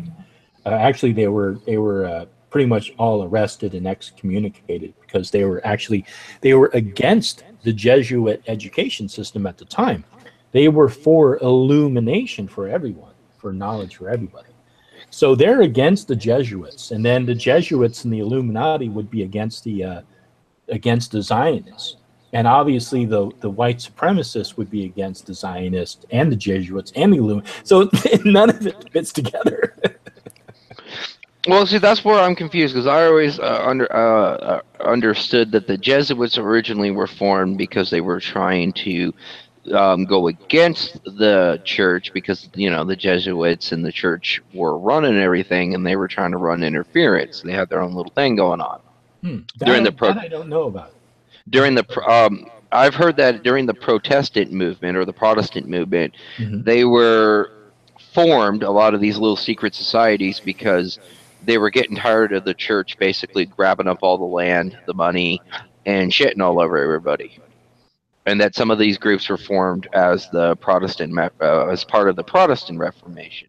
But that's the funny thing about history. It gets really murky because people add a lot of their own agenda to it. Yeah, I don't know. I mean, I know that the church had control over the education system, and they had control over land, and I mean, yeah, they had a lot of power. And I think that when the Enlightenment period happened, that's when the church really got scared, because suddenly their power began to diminish, and reason started to win over, and kings and queens and governments began to have power again, and the church started to lose that power. Once everybody found out that God doesn't control everything, I think that's when the church really got scared.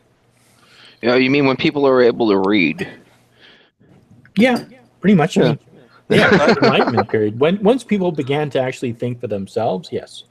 So I was asking Ann missed some questions about witch stuff, and I know it's pretty off topic. I just had one that I've been wanting to ask you, because I've heard you talk about it. I think I asked it in some of your chats, but I don't really remember. But it was about magic and what it is.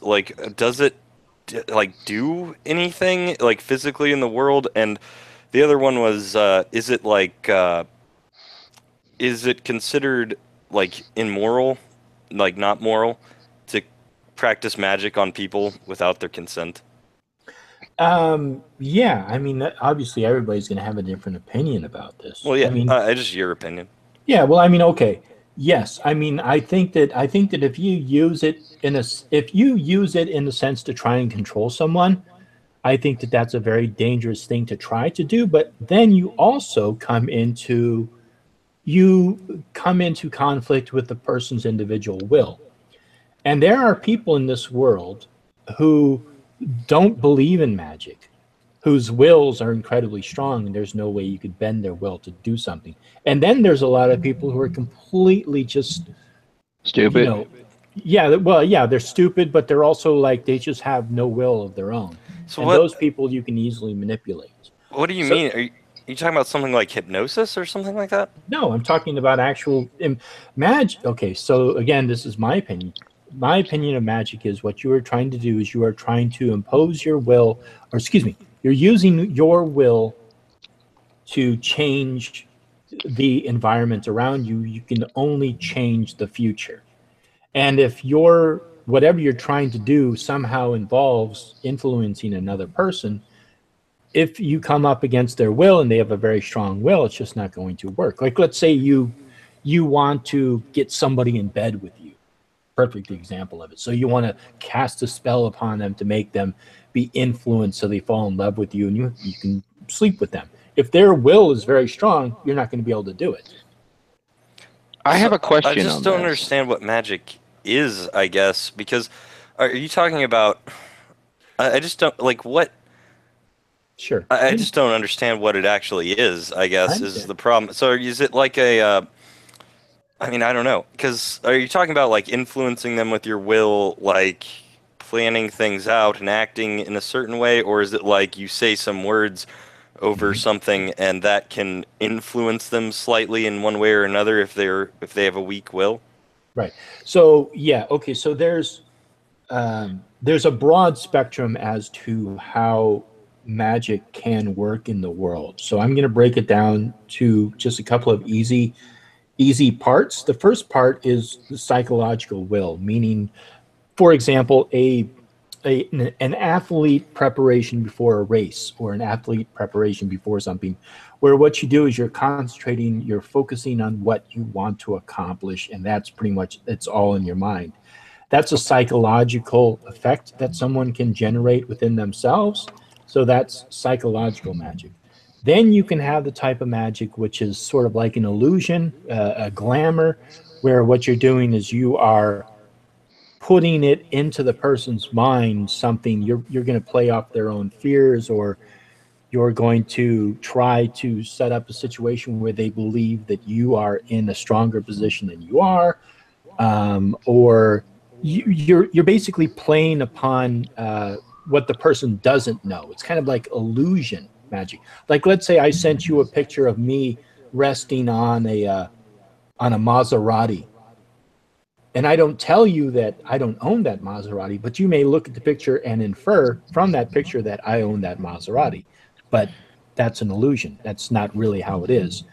And then there's the other type of magic where you actually cause something to occur in the real world. For example, that you're trying to influence somebody to sleep with you or get somebody in bed with you.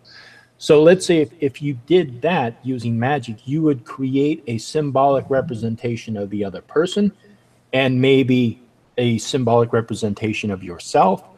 And through a ritual and a symbolic representation of these two elements, you would slowly bring them together in a sympathetic belief that you are causing these two things to come together as one. Does that make sense? Yes, and I can see, for me, like I get how the first two could be real, like definitely the psychological thing, like you're envisioning something like that. That's I think proven scientifically that that type of thing helps. And then the other one about the deception or illusion, I get that too. Like you could put on a front basically, things like that. The last one, I don't see how that could be possible. Just like by trying to influence someone to do something by performing a ritual that they are unaware of and don't have any idea about, and it doesn't seem possible to me. Yeah, and I mean, I completely understand your position.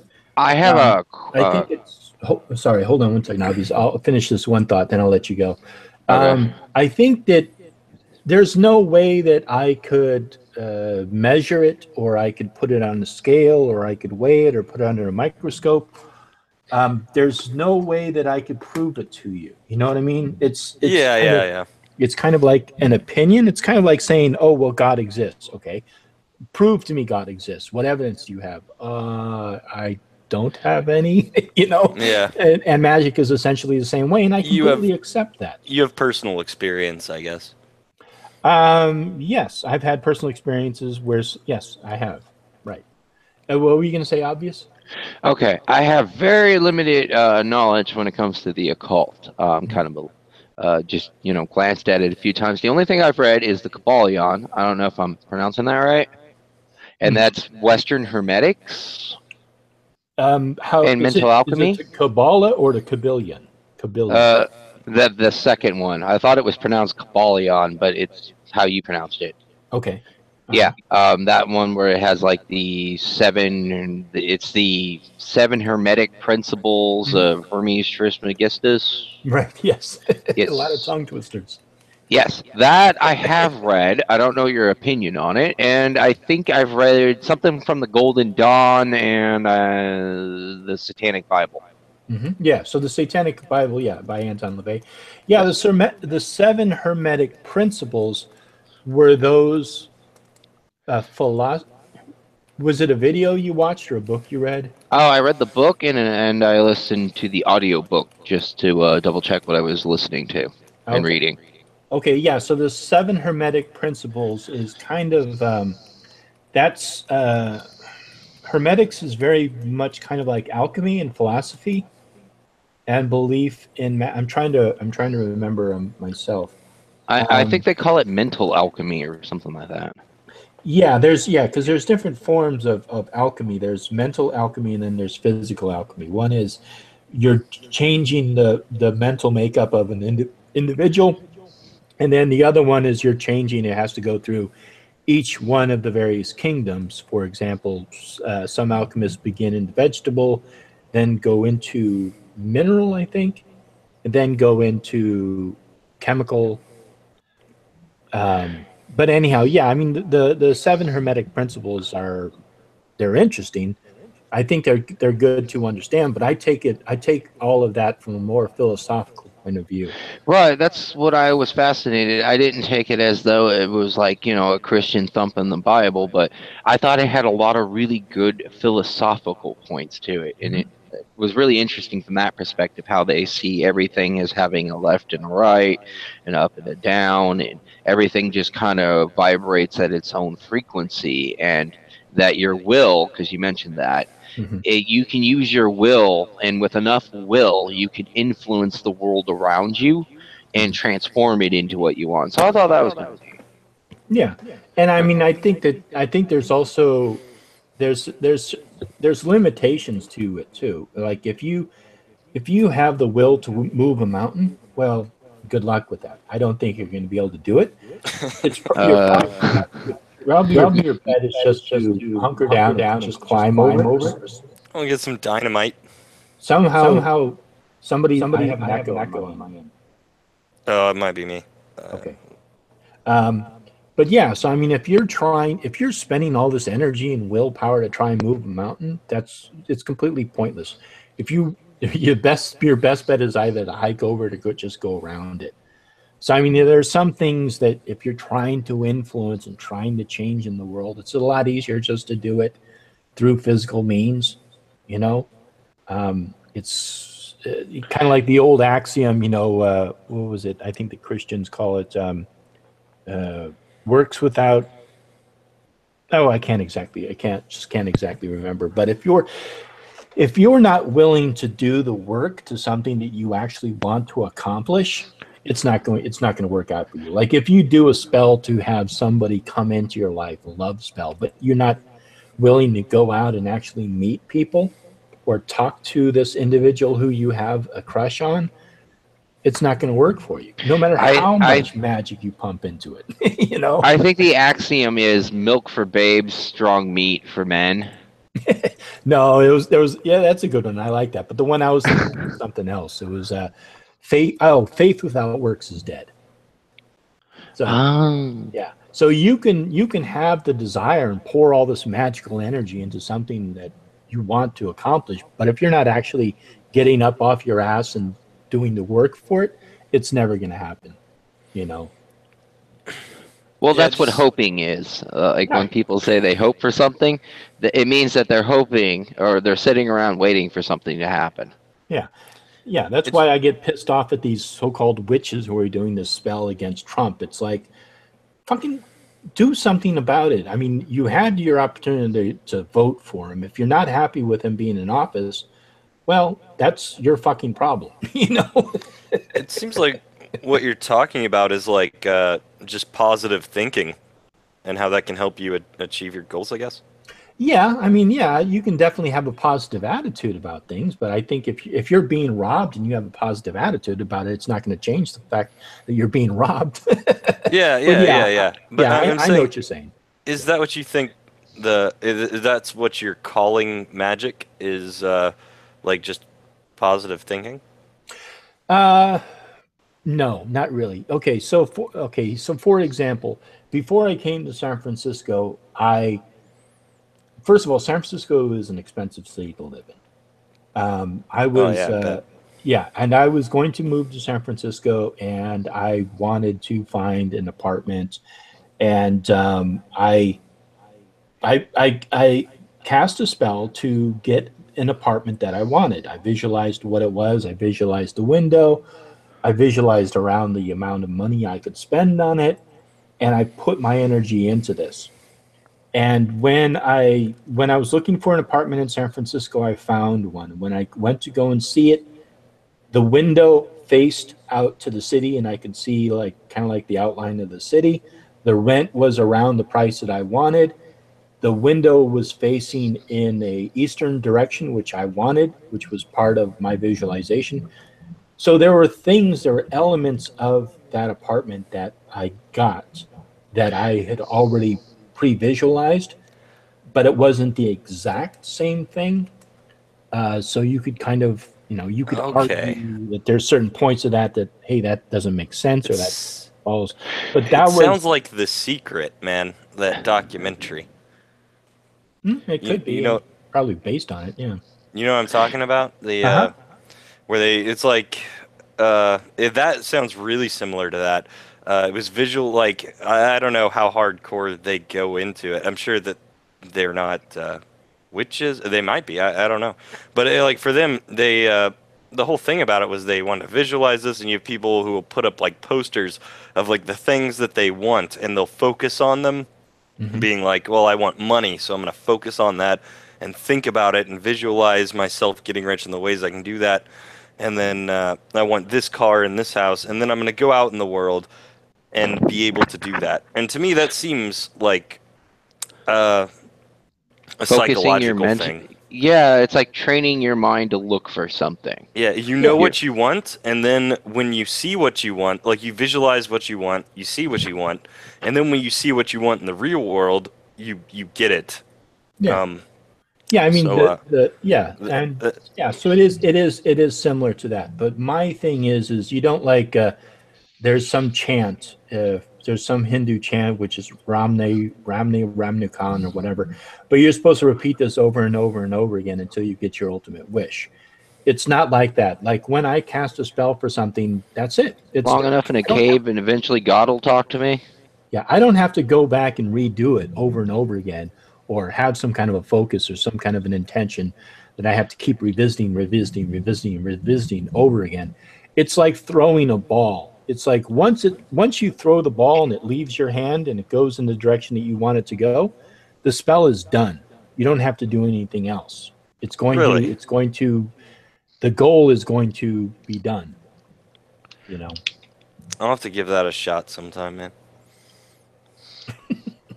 Well, I mean, I don't like because like it just sounds like I don't believe it, but I can't knock it if I haven't tried it. So I can't knock it if I haven't tried it. So yeah, I mean, I'll have to look up more about it and learn more about it. But I mean, when it comes down to it, it's all faith. I have faith in that. That's what I believe.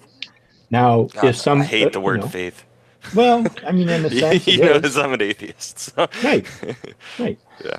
And I completely understand that. It's like if somebody says, the thing that pisses me off is when people are so adamant about something where they say, oh, well, like if I stood here and said, yes, magic exists. And then you said, okay, well, prove it to me. It's like, well, it just exists. And then I have to just, and then I just force it to say, magic exists. And I just don't appreciate that. I mean, this is what I believe, That's what I love about believe what I believe, That's what I love about you guys versus like I mean witches and stuff versus like the Christians is like you understand why I don't believe it when you say that, and it's because I haven't seen any reason to, because I've never tried it. I don't know anything about it. I just don't see any reason to. But like for Christians, that's not good enough. They're like, well, I've seen it, and you don't believe me? Oh, you're calling me a liar? Like, I've had this personal experience, and like that's what you're saying you have had, but you understand, like, that's not the fact that you have experienced it isn't a reason for me to believe it. Right. Exactly. So, like, but they don't. They take it as an offense, and they're like, oh, well, you're calling me a liar. Are you telling me my not. personal experience with Jesus isn't true? Are you saying everything that I believe and I've experienced with my personal experience with Jesus isn't true? Well, you know what? That's because you got the devil in you. Right. Yeah. And my thing is, whenever they say that, I'm like, no, I'm not saying that that's not true. I'm saying that your personal experience isn't a reason for me to believe. And then they get pissed off, and I'm like, oh, fuck off, dude. Like, okay. But like, that's why I like you guys over any other kind of fucking thanks. Christians. I appreciate that. But I mean, there's the other thing is that there's my personal practice. There's more to it than just magic. You know, I also just a lot of it is the philosophy of it and just the way that I just look at the world. I understand that there's day and night, there's cycles to everything, and there's more than just the magical element to it. It's We're like not all culture. just sitting here waving wands in the air, hoping that stuff happens to us. We also celebrate life. We understand the fertility of the world. We respect the land. We respect individual beliefs, and there's a lot more to it than just waving magic wands and hoping for stuff to happen. I can appreciate that. It's like a cultural thing, man, and I'm sure it's like really fun and communal probably too, because you get to probably do things with other people and that type of stuff. Yeah. So apparently somebody's mic is echoing. I think it might be you, Red Devil. Yeah, it usually is. We had that problem before. And I'm gonna mute myself, and I'll be back in a minute anyway. And yeah, or just I can fix it. Yeah, and then just mute yourself if you're not talking, if you don't mind, if you can't fix it. I didn't know if it was me because I'm turning my mic on and off. Yeah, I don't think it's you because I'm not hearing it anymore. No, Red Devil. Yeah, I've been on. He's been on my live stream a couple of times now, and this happened the first. It happens with him. It's just the way it is. I'm using the highly technical and very sophisticated Xbox chat headset. Okay. You guys, what I found was that I have to mute, even if I'm not listening through it, I have to mute the YouTube feed if I have that window open, and then only have the sound come through the Google Plus Hangout feed. Otherwise, it would somehow one would reverberate through the other. Mm-hmm. Oh, so weird. I think there's also a time delay too. Yeah, but that was true even though I'm only wearing headphones. Somehow the signal somewhere in Google's world feeds back on itself between YouTube and the Hangout. So if you actually totally mute the YouTube screen where the chat is, or at least this is what I found for me, and then only listen to it through the Google Hangout feed, for one thing, you don't have to deal with that crazy sound delay, but it also seems to clear up the echo. Okay. So that was my experience. So if we can get everybody to try that, maybe that'll work for everybody. And it was weird because it wasn't coming through my headphones. It was echoing somewhere in the signal between YouTube and Google Hangouts. Yeah. So, I mean, I've noticed for my, like, if I'm hosting the live stream, I don't have to wear my headphones. But if I join someone else's live stream, I have to wear headphones and a mic because otherwise my speakers will reverberate back into their live stream. Yeah, I think the feedback is happening in somewhere in Google's server world. Okay, interesting. Well, anyhow, the echo's gone. So, yeah. So, and on for the people who come from the skeptic community or the non-magical community, you can, if you want to spend several hours hearing people from different magical backgrounds sort of semi-irritate each other, trying to compare notes. I've been on Hellbound Heathen's Patreon hangout several times, and we had a rather good time trying to figure out what we meant by magic ourselves. Yeah. And sometimes it worked and sometimes it doesn't. Yeah. And I mean, I think that's one of the things that I appreciate is that we're also willing to try, to look at things and to understand other people's perspectives and try to figure out exactly what it is, But then what it comes down to though, and I have to admit is it comes down to a certain element of you have to suspend your belief. You have to kind of give into a certain level of faith. And it doesn't matter what I say or what I do, it comes down to that. And I have to recognize that and just be honest about it. It does. It comes down to a certain element of just, you have to believe that what you do is going to happen. And when I do that, I've seen that there are things that do change and do take effect in this world. I'm so inept when it comes to this stuff. Got my earphones on. Yeah, well, to some extent, people always have arts that are beyond the line of science. The line of science has moved us a really impressive distance in the amount of time that real science has existed. But clearly, there's an awful lot more for people to discover. And so there's always going to be some arts, some intuitions that are going to be sort of in the realm of magic just because science hasn't gotten there yet. Hey, to bring this around full circle, because I got to go in a bit, this is exactly why free speech is important. Yeah, exactly. Yep.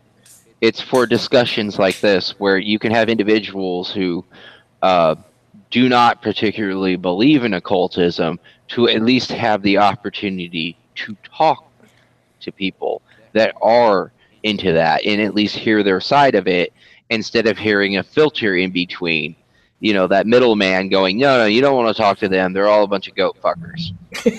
I'll tell you exactly how they are. Don't even talk to them. They're all a bunch of goat rapers. Let me tell you how they are. And you don't get to actually talk to them because there's a filter on that. Right, exactly. Yeah. And just for the record, I have never had sexual relationships with a goat. Just for the record. Even when I was drunk in college. Because I've heard Christians use that before. They're like, no, you don't want to talk to them because when you talk to them, you're going to immediately be influenced by their dark demonic aura. And I've heard them, they'll say that. So don't talk to them. I'll tell you how they are. I'll speak on their behalf. And it's that limit of freedom of speech that you get that. Yeah, and also, we drink the blood of our babies. Oh, yeah, that's right. And you guys are... to Satan.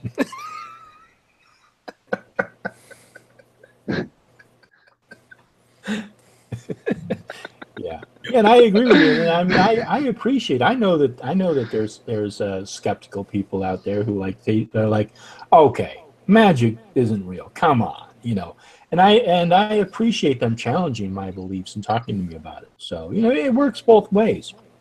I understand that I have crazy ass beliefs that other people don't believe in,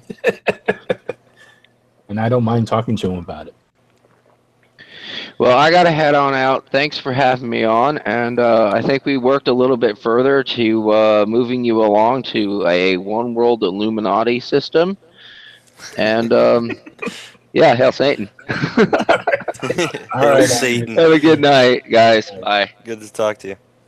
Yeah, I'm probably gonna just wrap this up. I put the link out there in case Fishhead wants to join because he and I still need to have a conversation. We'll have a conversation one of these days. I've been so busy lately. I'm in the middle of doing a video right now on the whole witches binding Trump thing that I'm in the middle of working on. That I have to. I've been liking the vampire interview videos, man. Those are awesome. Do you like the thing I've been doing, the little card image where I have him moving around?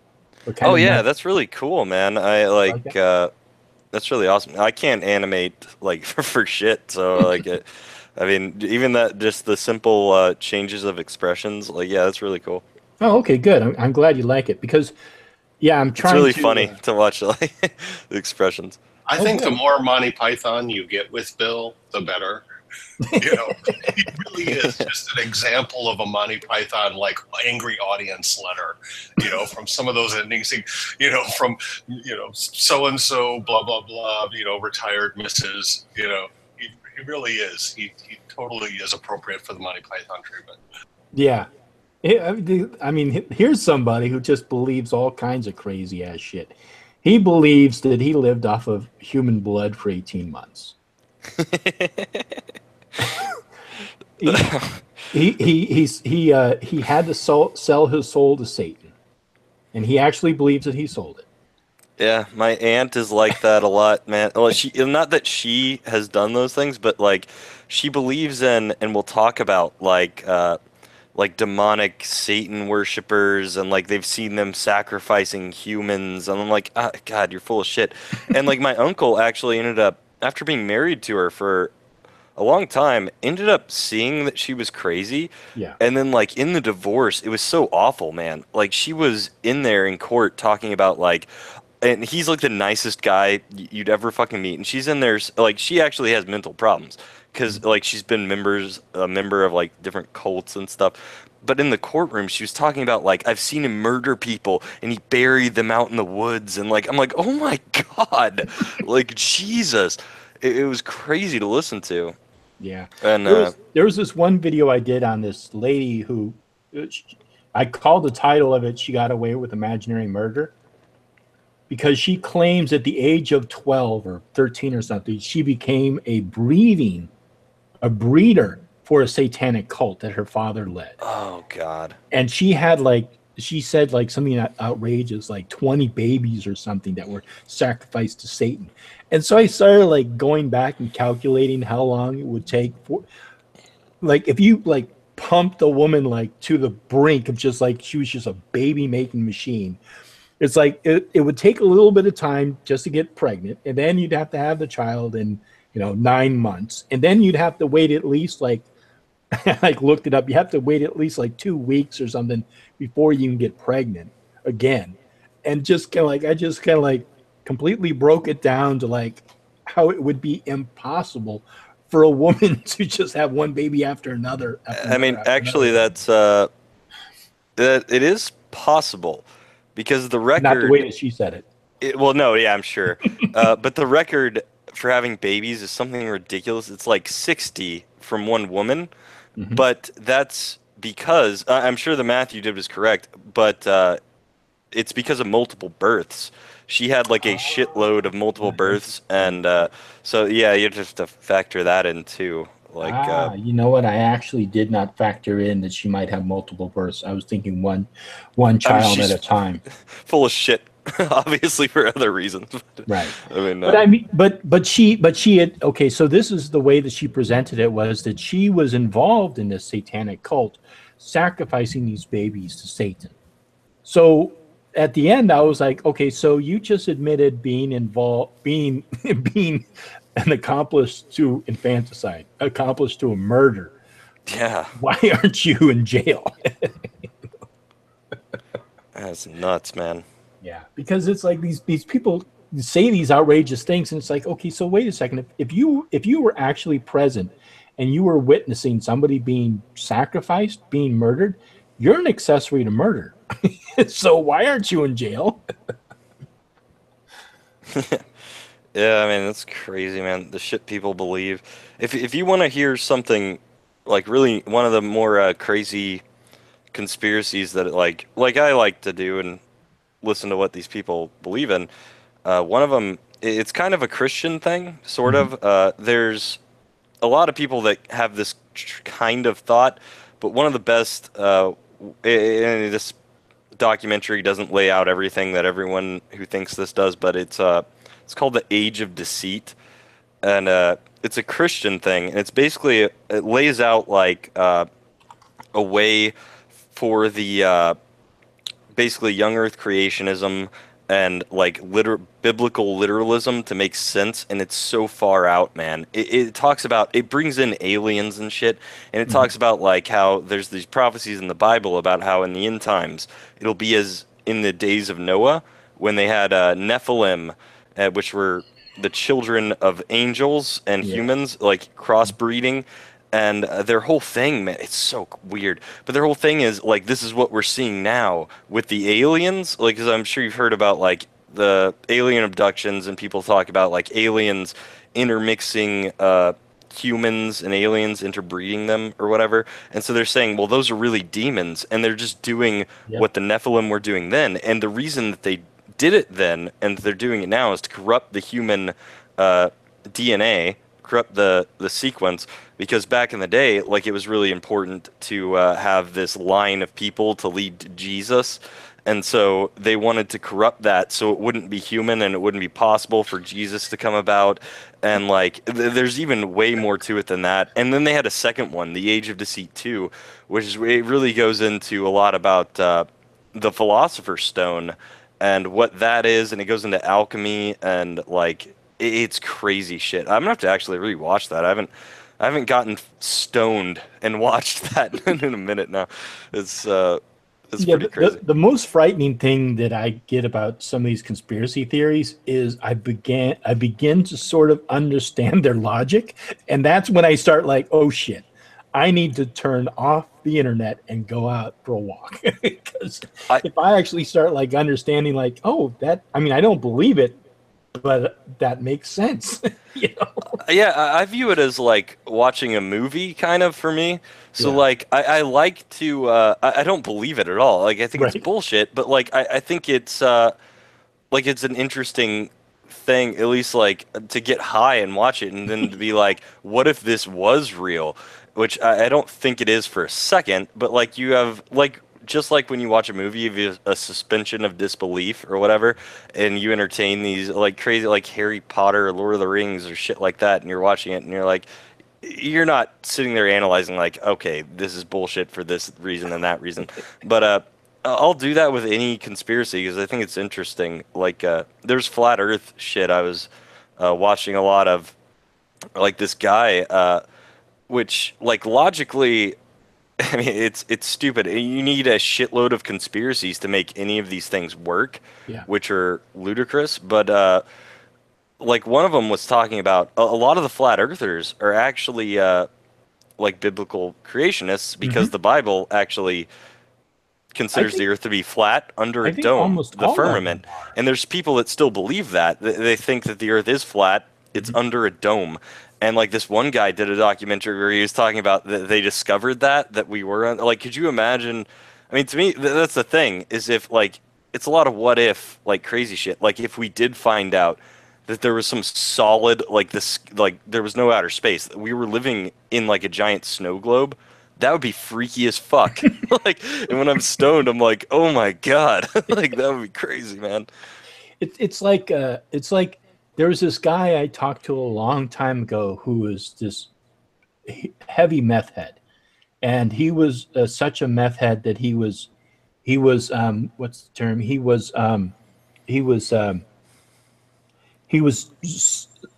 schizophrenic and delusional, and so he would make up things about people around him, and he would create these elaborate stories in his mind about like how like he lost $5 and how it was all tied into like, you know, his counselor back in high school. And you know, I actually like listened to him like tell me the story about how this happened, and I was actually seeing like how the chain of events, like how he was perceiving them.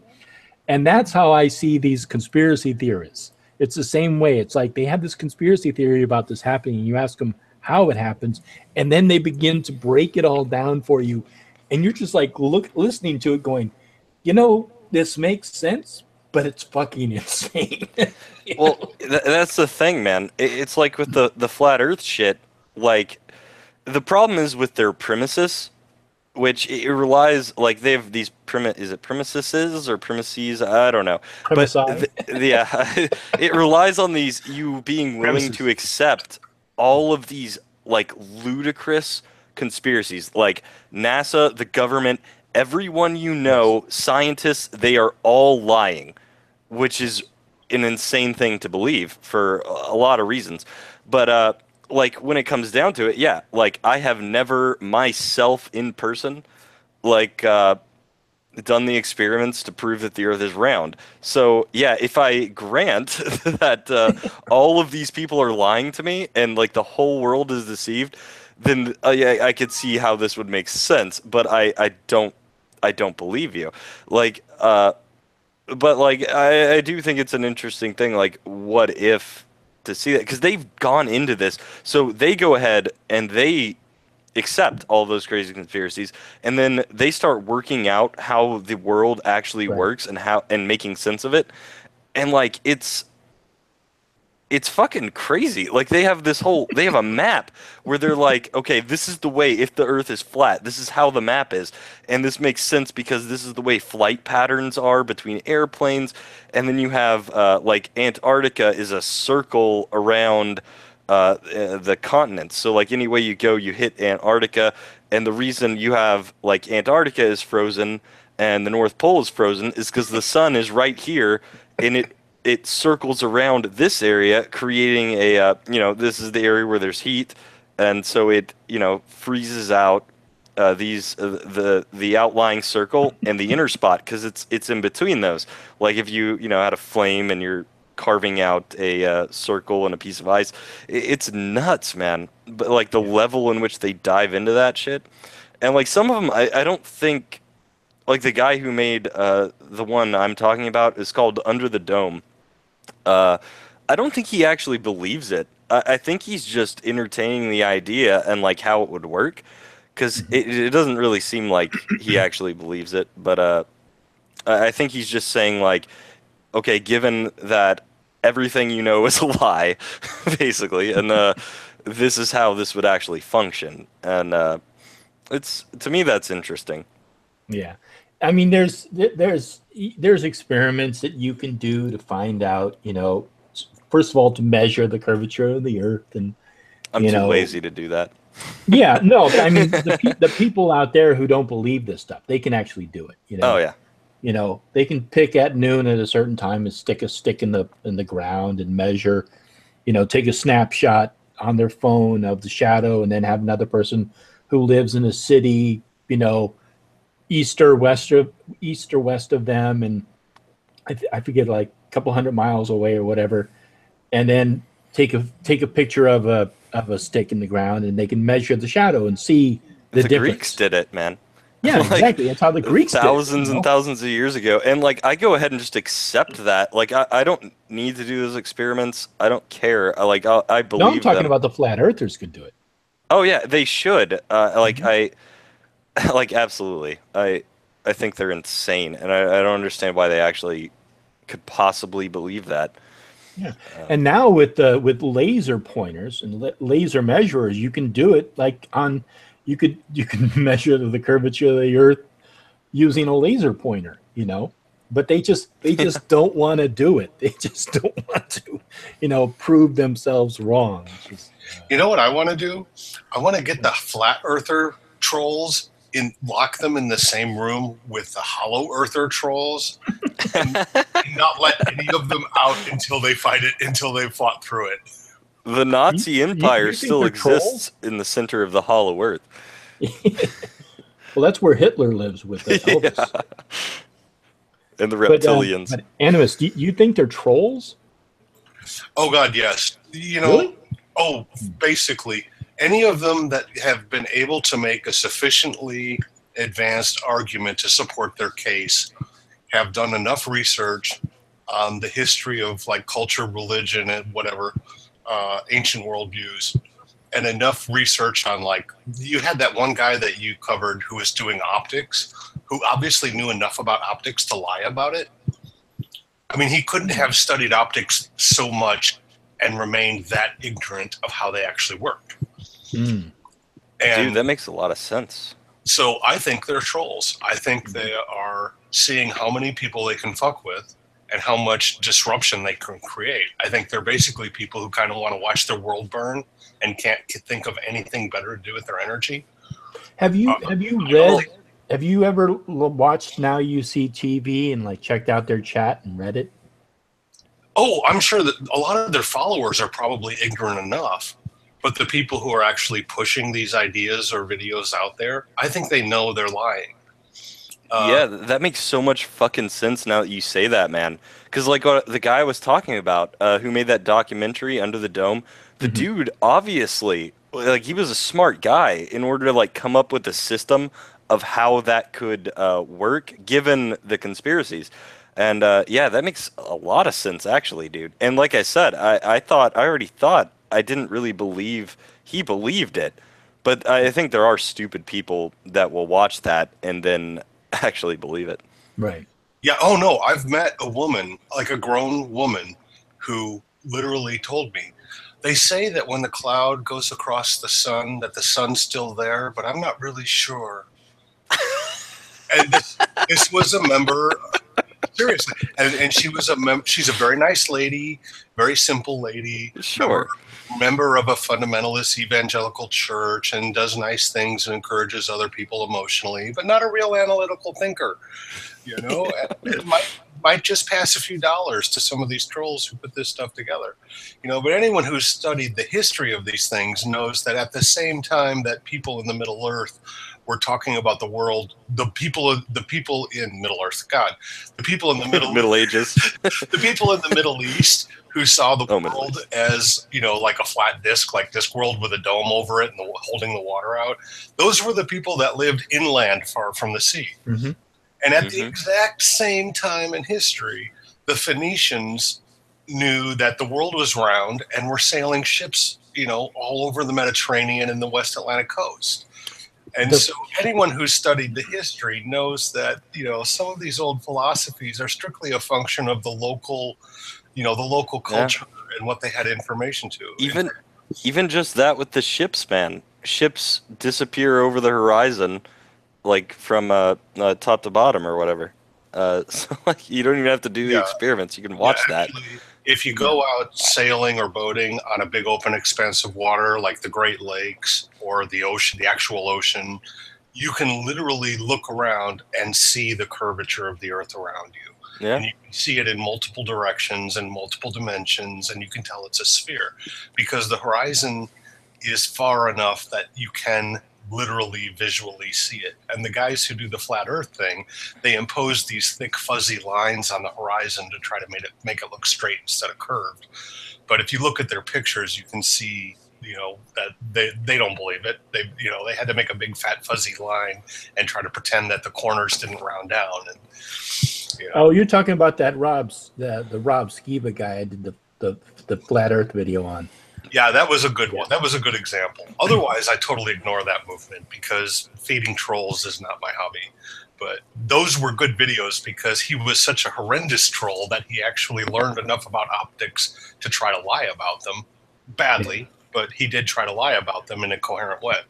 Yeah, you see, I think for me, it's just the whole use of the term troll because I don't think they're trolling. I think these people are honestly believe that the earth is flat.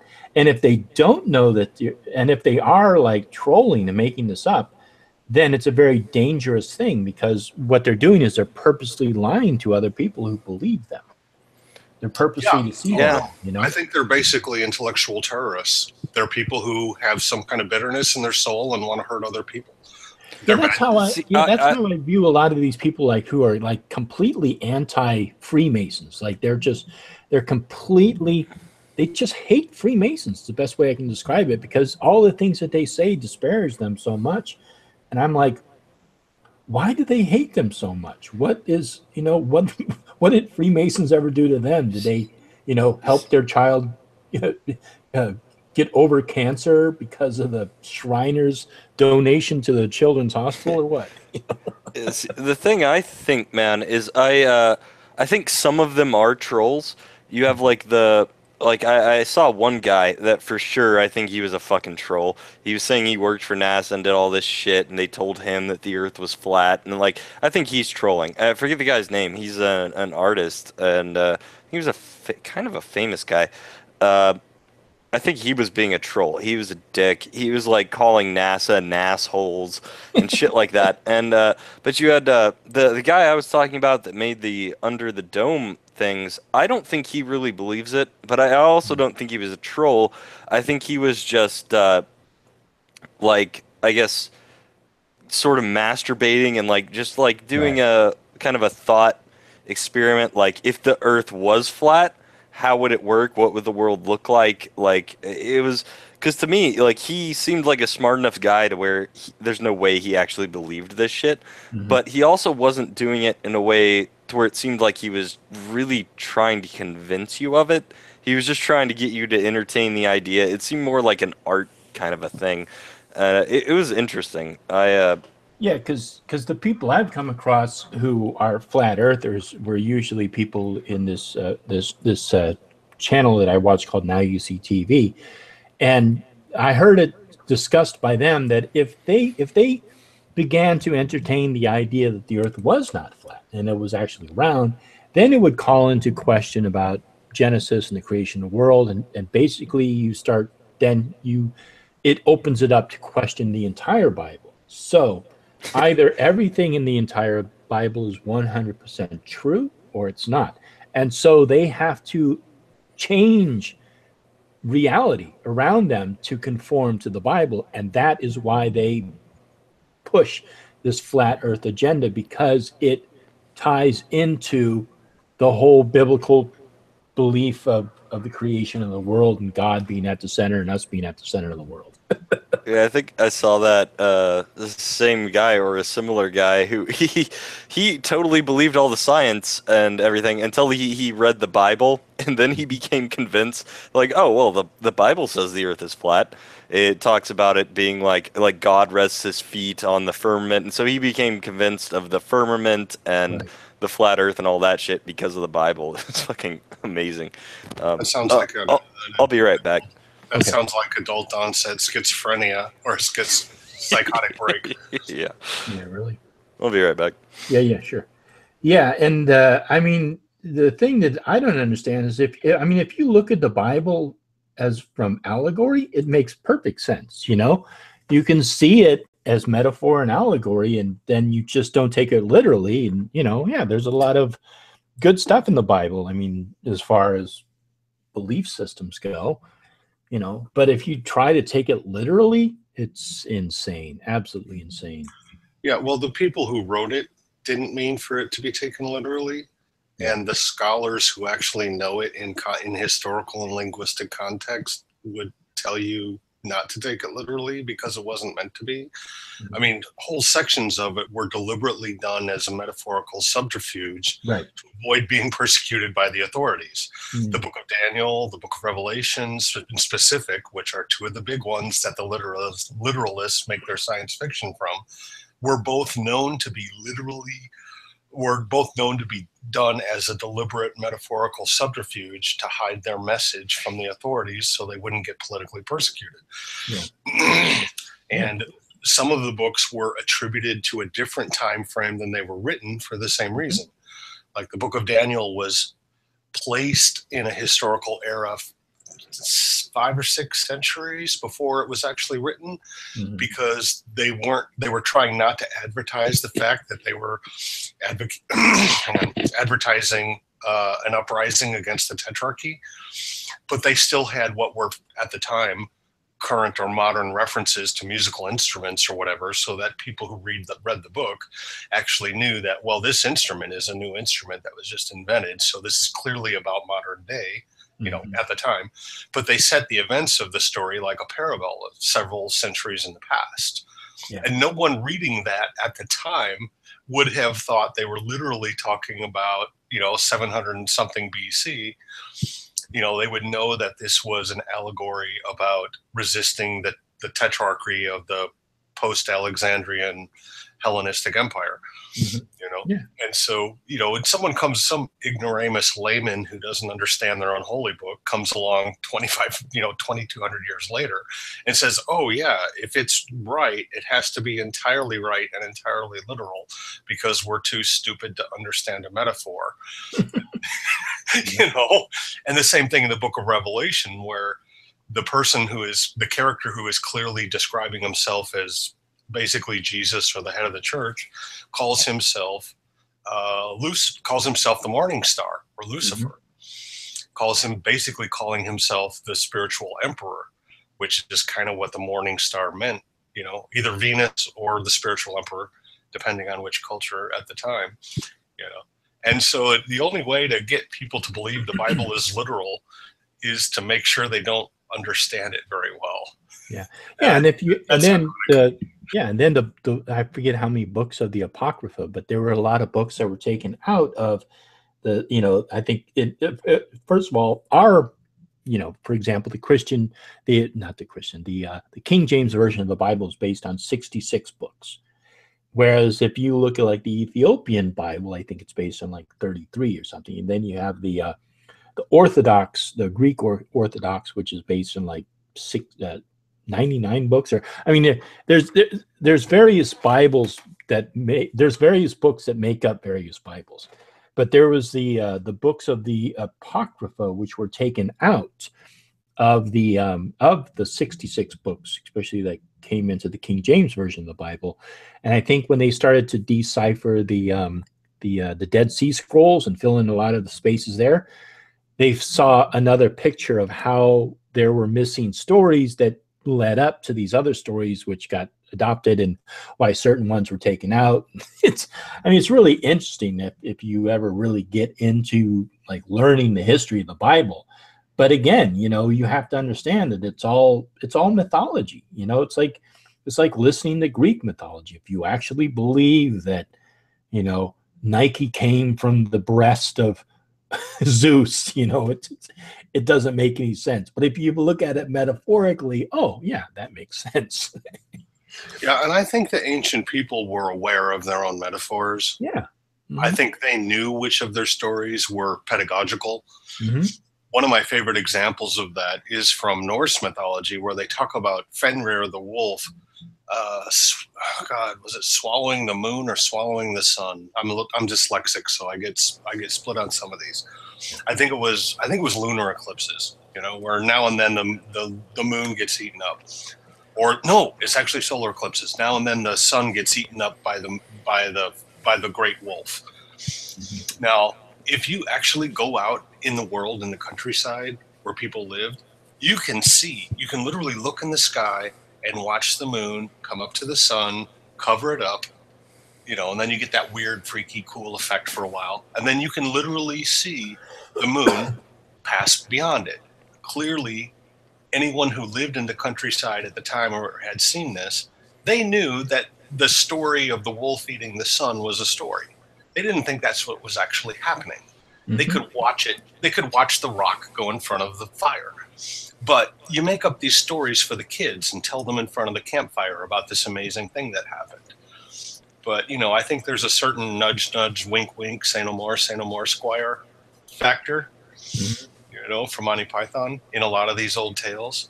I think the people at the time were totally aware of this because they had the same IQ we have. They weren't stupider than people now. We haven't evolved that much. But you get someone in the modern day who has a really, sort of nasty linear mind and wants to try to force these things into a kind of, a literal interpretation, or because they're con men and they're going to take advantage of people who, are a little bit dim-witted and take their money, because dim-witted people have money. Yeah. Yeah. I mean, that's one of the arguments that I have, that I still need to kind of develop the argument more, but why I argue that I think a lot of pagan societies were atheistic. I don't believe that they actually believed there were personifications of deities out living in the world. They were personifications and representations of the various forces of nature, like the sea and, or war or love or whatever. But I don't think that they actually believed that these were actual like sentient beings that had minds of their own.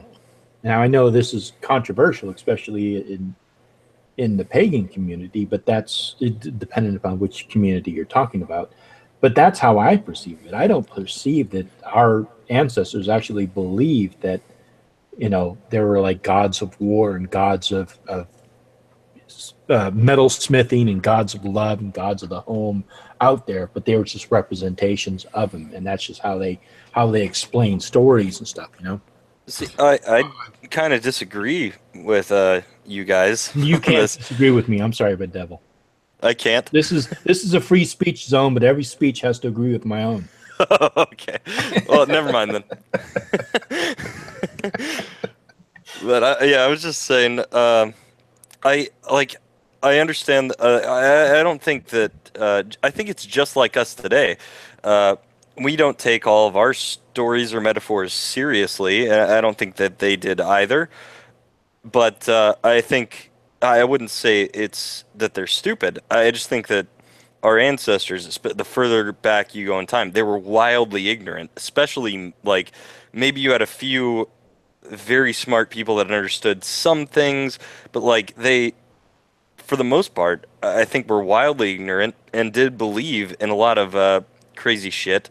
Uh, you guys probably, I would assume, agree with that. That they like for the most part, when you had people that were like, they don't know where the sun went at night, and they were scared that it wouldn't come back the next day, possibly because they didn't know that the Earth was round. They didn't understand how the heliocentric solar system, like they didn't understand that. So they made up these stories, and I think most of them did believe it. They believed that the sun was carried by a chariot through the sky because they didn't know what the hell it was. Like, if you're looking at the world from their perspective, it makes sense from their perspective at that time, from what the common person would know. When you're looking up at the sky and it looks like a dome. When you look at the Earth, you think it's a circle, a flat circle under a dome, and it's blue, so it could be water up there. Like, I think they believed things like that, and they believed in spirits causing things, because I think that has partially to do with the human brain is evolutionarily programmed to assume agency. Because if you assume agency, whether it's there or not, you have a better chance of survival. So if the wind blows a bush, uh, if you're a bush, so a bush moves. If you're the person that assumes that it's a lion and you just run, you have a better chance of survival than the person who just assumes, well, maybe it could be the wind, it could be any of these things, but the person that assumes agency gets out of the way, and they have a better chance of living than the person that just thinks, well, it could be something that isn't an agent. Well, yeah, okay. Yeah, okay, sure, I'll accept that. But however, if you like, let's say a bear or a lion or something approaches you and you run, you're dead because that animal is going to attack you. If you actually stop and don't make eye contact or whatever, chances are that lion or that bear or whatever it was will probably wander off and leave you alone.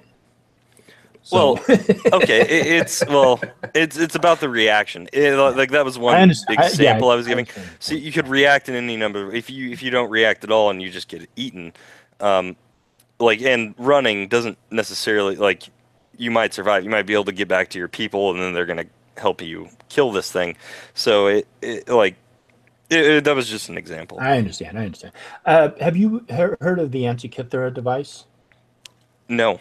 Okay, you Oh, might that's want a to look at wild it. one, man. The now I can't say it. Antikythera device was created probably sometime in the first century. It's a very old device, and it predicts the movements of the planets. It also predicts the solar eclipses, lunar eclipses, and it is incredibly accurate. And it was made with very limited technology that even scientists today had a hard time recreating, just because this thing was based upon gears and many gears, which each one had to be Oh, measured and chiseled out, the teeth. I know. I do know about that. I Okay, think is that the Roman the thing they found Greek. in Roman wreckage that was like similar to a computer. Yes, yes. Yeah, I'm They aware of call that. they The call it. Romans were also a highly advanced society. I'm talking about further back than that, and even in that time, other societies. That is amazing, Mhm. no doubt. I think uh, our ancestors were very intelligent, but uh, like that was one device that we found that maybe a few people could even understand. So I think that most of them, and if you go back further, like they were wildly ignorant, and they made sense of the world in ways that were wrong. Like they did not have science and logic and reason in the way we had. Yeah, especially if you're looking at like pre-Greek society. Okay, yeah, and Well, so several centuries. go ahead. What was that, Animus? Uh, I want to meet him halfway because the tendency is to treat people as a blanket commodity. Mm. And there's a couple of things that kind of help sort it out. And that is that people value social bonding more than they value an absolute understanding of the truth. So it's more important for people to like you and you to like people. So a lot of people will pretend to things that they don't necessarily believe in order to be part of the group. And people who know better will pretend to be more ignorant than they are. Mm. There's a couple examples of this from way early history, and that device, which I just saw an hour-long documentary on, and I totally forgot what it's called, Antikythera device. Mm-hmm. That's a good example of where people will show where mother, kind of like if you went around, but I think, God, You're breaking up, Amos. man. You're roboting. Oh, I think you might lose he's gone. Yeah. Well, anyhow, I mean, it's just fascinating. So yeah, I know. And the rulers believe is useful. Sorry, Animus, we completely missed the good chunk of what you said. You cut out for a while. Are you still there? Okay, hang on. I'm trying to come back. I know these Google Hangouts are so laggy sometimes. It's janky, yeah. Yeah. I'm gonna be wrapping this up, but it's been fun. We've been on for a long time, dude. Yeah. It's been kind of fun. We went from free speech to like witchcraft, flat Earth, everything. Covered everything. Into the Greek Antikythera device. Yeah. Pretty much everything and anything. So yeah, I mean, it was a lot of fun, and I mean, I try to do these every Saturday at 7 p.m. my time. So I'm still probably going to continue to do that. What did you say, Red Devil? Oh yeah, I was just gonna say, I really like talking to you, man. Like you're an interesting guy, and like talk about things that I'm interested in, and it's been cool. Oh well, thank you. Yeah, and that Animus guy is pretty interesting too. Oh yeah, Animus is awesome, dude. Animus, you seem like really goddamn smart, man. Like when you're going on about the thing with the women giving power to women with reproduction, and I forget what the other thing was, but I was like, holy shit, like I was wondering, like, are you like what do you do, man? Because you seem to know a lot about these sorts of things. I've been obsessed with incorporating as much science into my mysticism as possible for almost half a century since I was a kid. I literally learned most of my English from like reading National Geographic. So I've just got too much trivia crammed into my head. I'm a lot the same way. I have like an encyclopedia brain, but mine's filled up with conspiracy nonsense and things like that. Yeah, well, the trick is trying to make it make any sense. Yeah, it's always fun when I meet people that like I'll be talking about something like that no one else would understand, because I get into the internet and weird shit, and I'll hear someone say something about like a Merkaba, and I'm like, oh, I know what that is. And I'm like, I don't know why I know what that is, but.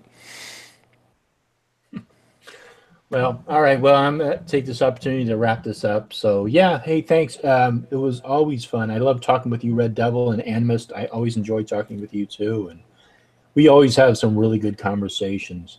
So, and like I said, I do this every Saturday at 7 p.m. So, you know, people are welcome to come and join us. I'm hoping to get other people in here. I actually I sort of almost didn't have this hangout this evening. I almost canceled it, and then I was like, "Yeah, fuck it. I have to go online and at least tell people I'm not going to have one." So, but I want to get more people in here and talk about stuff, and I think it's a lot of fun. So, yeah, it's been really cool. I love talking to you and everything, man. It would be okay if I tried to get some people to come on and talk too. No, yeah, go ahead. I don't mind. I don't mind if you want to invite people. Yeah, that's not a problem. Yeah, I talked to some other people. I did a hangout with Reese yesterday. Oh yeah. I mean, I've actually never really gotten into Reese's stuff. I've seen a little bit of him, but yeah, he'd be a great person to talk to. All right, man. Well, it's been really fun. All right. Thanks, Red Devil. Thank you, Animist. You all have a good night. Thanks, chat. Good night, all. Long live the dialogue. Yes. Hail Satan. All right. Good night, all. Night.